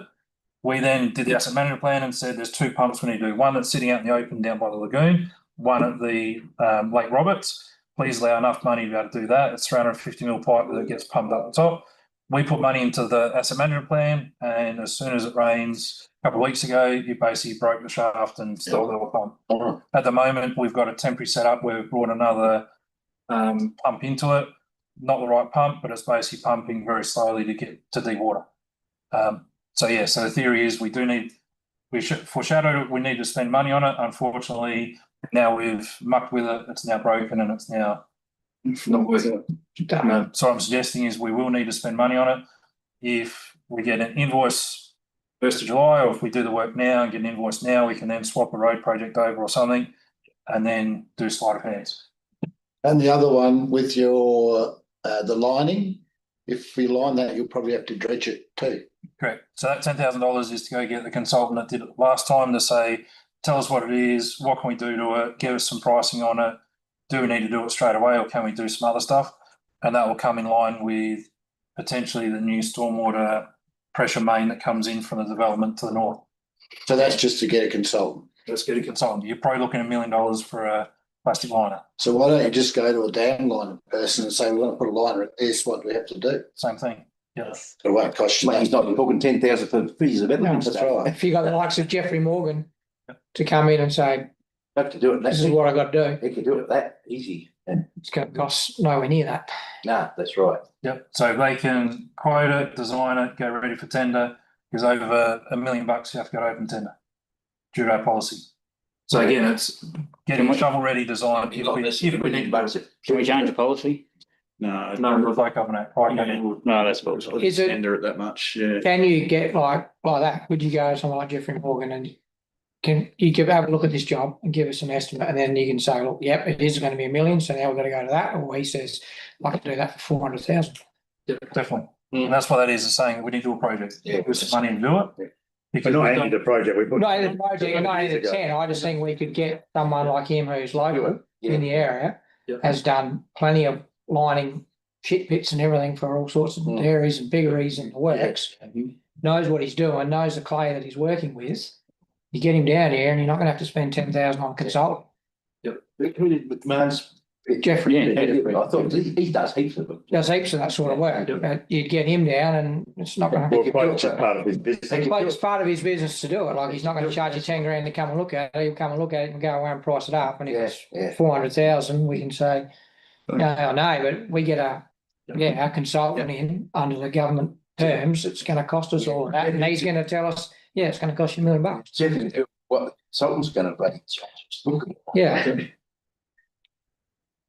Very good, yeah. Work into the rules.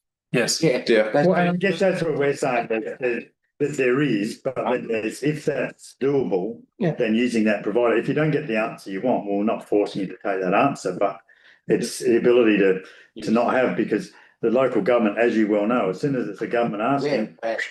it's not one cucumber, it's 3 cucumbers in the bag, and the price goes from Yeah. 400 to $1 million just because of who you are. I guess what this highlights is there's no consultancy slush fund to say, No. here's a bucket of money, you can go No. and get a design. Everything costs money, which we all know. Getting it through procurement, getting it through the right way of doing it. There's rules and stuff around that. Yeah. It's on there to say, is that what council wants to spend their money on? It's coming out of the asset management plan. We're saying that we should know either way. Yeah. So how much is it leaking? Is there any geotechnical we've got to do? Let's get sorted so we can say once and for all, shelve it for 10 years, or it's got to be put in there Next year. so in future years. Once really on the Colgamore Road, we reckon some of it's, but yeah. Yeah. It's not. We've got some plant and equipment in there as well that we spoke about. I've upped this one here because it's going to be for the new ERP. We've also got a couple of other light vehicles and light plant, but you can see Ben's also thinking about it as well and not blindly putting in what needs to happen, but actually thinking about it. And I thought I'll just put in the estimates of what we had in the current asset management plan about what we're due, just so we're going in eyes wide open, not saying, oh no, we're all right. But that greater price wouldn't be quite right, would it? No. We need to look at plant utilisation and all of that sort of stuff as well. Garbage truck, again, that's what I mentioned before, David, about the $1 million comes from that. So there's a reason that's delayed. Definitely greater by then. Yeah. Yeah, and then there's your skid steer and everything you were talking about. So again, all those are in the current 2023 plan asset management proposal.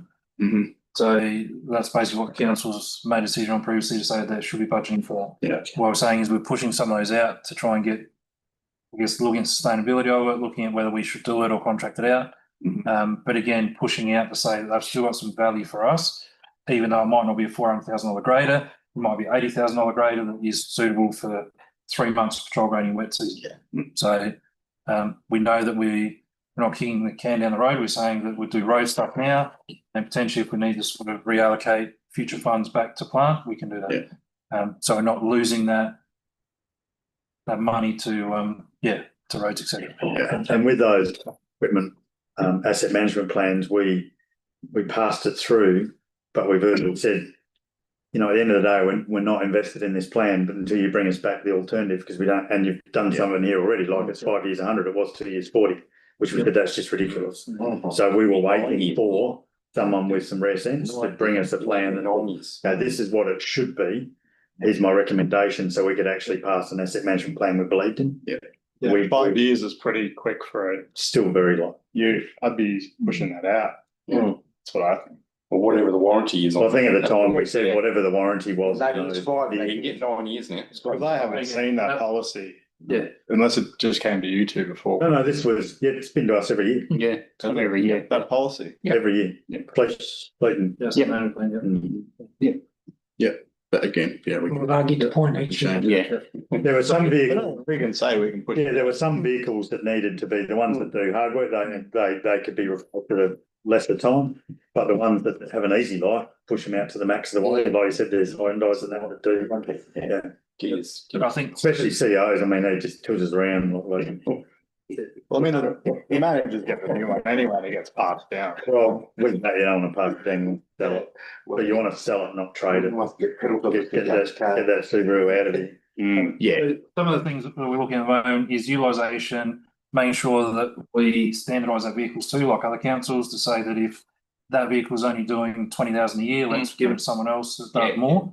So you can sort of start to go through them. So not everyone has a Subaru. They might have a Ford Ute or something. So No one you else can could go- afford money on that. Yeah, we can start to go through and utilise those a bit differently. So That's still pitch. And are we actively gonna look at and talk about, not now, but in the future, whether people either voluntarily or not? Yeah. Change to, car allowances and yeah. get rid of some of these vehicles, which Murray Bridge have got rid of all Bigman's vehicles. Yeah. For management, they all have their own. That way people can do what they like. Yeah. We You do the same. you'll rock up in a ram then. yeah, Yeah. been put in there. Yeah. That we're still sitting on. Buildings and property, I want you just to see that there's a priority figure in there. We've been given indicative figures and that's it. Yeah. So I haven't brought anything to you, and I've had this for a little while, but I haven't brought anything to you because you're going to ask me questions that I've got no idea the answer is. So I'm waiting until, what does this mean? What's the priorities and what are the priorities, you know?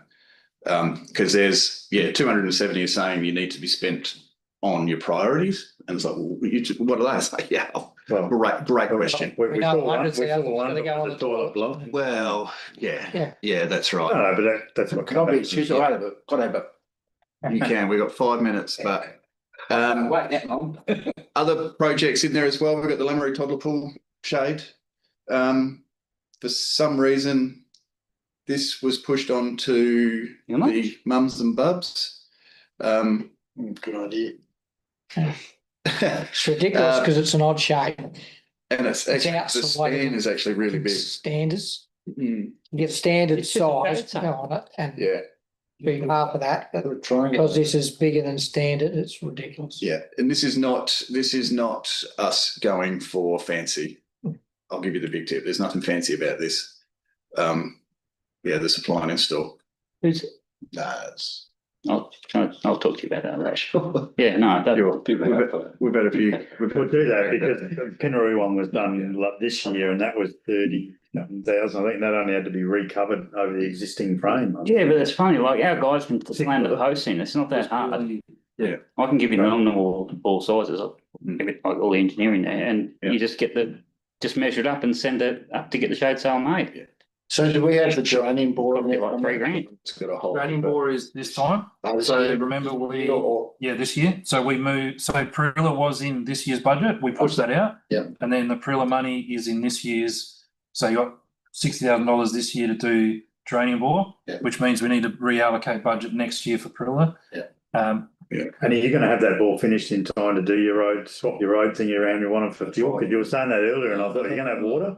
We're working on that. Going to have enough diesel? He's still not, the We work. well driller's still not even in the area at the moment, he's still up at Cooper Pedy. Yep. I'm waiting on him to drill 2 holes, Yeah. He's got one to come do it for us. yeah. So there's a couple of water pipes we're looking at, so we're suggesting we bring them forward. So a couple at Lions Park, so sub-meter down here at Lions Park, and also the water supply goes down the side, down the caravan park side. Also over Pinaroo here, there's another Elwood Reserve. There's a whole stack of connections on that which leak all the time. So off Edward Street, just off the Loxton Highway. Is Caravan Park covering some of that cost or? No, it's our water pipe. So it's our bore water pipe, and it's our bore meter as well. So no, it's for us. It's us caravan park. So it's from the caravan. He's just saying So it runs from the bore up to here to. Also we finished that. There is sit-up mess that we missed maybe just after the plant. There we go. So we did push a project out in Pinaroo because of Murrayville road work or Murrayville sit-up mess. So that's the next 2 lots of pumps coming through. 3 lots of pumps coming through. This is per the asset management plan we're coming into. And they're definite, or you're just gonna? We want to start to bring new pump. We need to upgrade pumps. So instead of breakdown or? Yep. So we talked almost 12 months ago to say, what if we did a project and we spent 300,000-400,000 on it? We're still not at that point that we have the local expertise to be able to do that. So we're saying, let's just continue to roll them out. This is saying we need to start replacing these pumps, bring an order in. So this year was 118,000. Next year we're saying it's 125. So again, it's just a rollout of sit-on mess. Signage. That's going to give you more. That's going to give you more optimization of existing CWMS network. So it means you might be able to push out your major upgrades in the future if you get automation. Yeah. So you'll be able to see what pumps are working and where the issues are. We're currently also investigating a potential blockage on the Lameroo main that potentially goes past the hospital. So if you see us test holding through there, that's over the next couple of weeks, we're trying to work through that. All right. Have we got a cost analysis on replacing the utes cars every 5 years? No. What's that time frame based on? It's just That's based on that current utilisation of utes is not, we're not really pushing 100,000. There's a few utes that go on 100,000, but there is, so that's getting those, we don't want to go over 100,000, let's replace them either 100,000 or 5 years. Some of the other utes, they were every 2 years, and let's push them out to 5 years. So based on warranty and based on usage and stuff. So yeah, so that's work on the Bryzo. We've got full warranty up to 5 years. We know they're going to 100,000 without touching them. There's might be a few servicing. That might be one set of tyres only, instead of having them longer and dealing with. If we can standardise our fleet, we can then move a few checkers out to get more utilised. I think that's too soon. I'd be pushing it out. But yeah. Well, 100,000 is your trading mark. If you go over 100,000, it is dramatic. Yeah. Then It's just the amount we're losing in buying a new one just from depreciation of that is probably going to be more than we should trade lease them. loss. We should just lease them and not. Well, that's going to cost more. No, that costs more. It does. That's There's not. no maintenance cost when you lease No. though. There's no tyres. Leasing. Yeah, but you're paying for their profit margin and all that. You are, but it's the use of the vehicle. Still Yeah. No, it's not. Anyway, I'd like to see that pushed out. I don't know what you guys think. But Yeah, no, definitely. some it can be pushed out like this. Yeah. There's some in the fleet that could go longer. Oh, yeah, of course it could be. And some of those, and what we're saying is, let's progress through utilisation of plant and equipment to bring those questions up and say, what should we be having? It's not that. Utes, I don't think is a major issue if we keep them for 105 years. Some of our other vehicles and stuff, why are they using utes instead of trucks? What are we carrying around on our utes? Are they only transport or are they actually being used? And that's more a discussion that I'd like to have and say, why do you have so many utes? What do you have on small trucks you can put models on the back of or stuff like that? Small trucks, you can do 200,000-300,000 in them and not lose huge amounts of money on. Yeah. analysis, maybe we do need a different vehicle instead of you. Why replace the system with analysis? It's my use, I follows you. I think that will do. Stop moving. so it's not always yours, not okay. You 6 or something, so they're potentially due in the next 12 months. The other ute is a four-wheel drive ute that we are looking to retain in the fleet, but give that to the mechanic.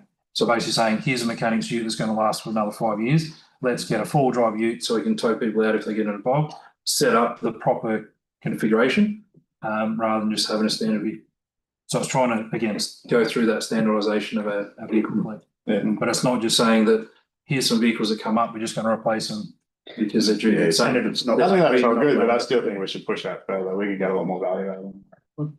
Yep. And also you'll see those, if they're not 100,000, we can then have a conversation, do we replace those? Or do you replace the others that are actually being fully utilised? Because if they're not doing 100,000 Ks in 5 years, what do you need them for? Yeah. If it's only used for transport, why not going different method? Yeah. All right. Awesome. Thank you very much for your attention. So to all that of just, yeah, back onto there. So those figures there, they're included in the 13 that we're talking about. That's on top of that. No? It's included.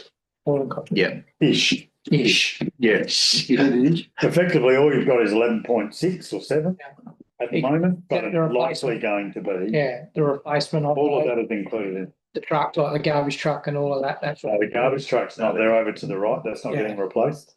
yeah, well, it's not, but it, potentially, if we had the ideal budget up there, If we had the ideal budget up there, we probably still wouldn't do it, would we, Ben? Because it's not feasible. The idea Yeah. of wells Yeah. is still No use potentially doing to not do your own to not garbage. do it. Yeah. Yeah.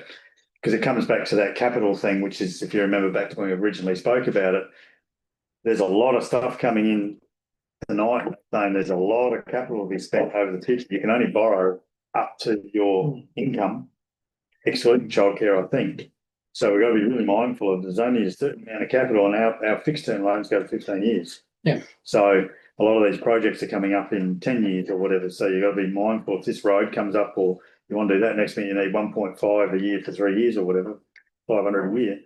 Or Karkuma down there, you might need 5 million to put into it because it could be a $15 million project. We don't want to have it owing on a rubbish truck and a waste. So you're saying we should go contract fully for rubbish? That's what the contract that's going to go out. That's what the Rural Tech report said, and that's the contract that's going to go back out for tender and find out. Because they still have to give us what's the bin drop cost going to be fully contracted versus what's the bin drop cost with us, including all of our depreciation of cells and all that sort of stuff. Building new ones and And we're going to go back to contract towards the end of this month, early next month.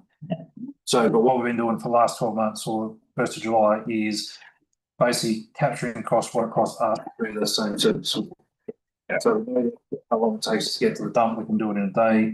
We know what it costs us for fuel, we know what it costs us for hours, etc. Are we over limit or over weight, etc. We're not. So we've got that base data to say here is what we're contracting in. In the past it was like, what about this? That? yeah, that's good. Cool. All right. Thank you, Ben. Nice. Thanks, Ben. No worries then. See,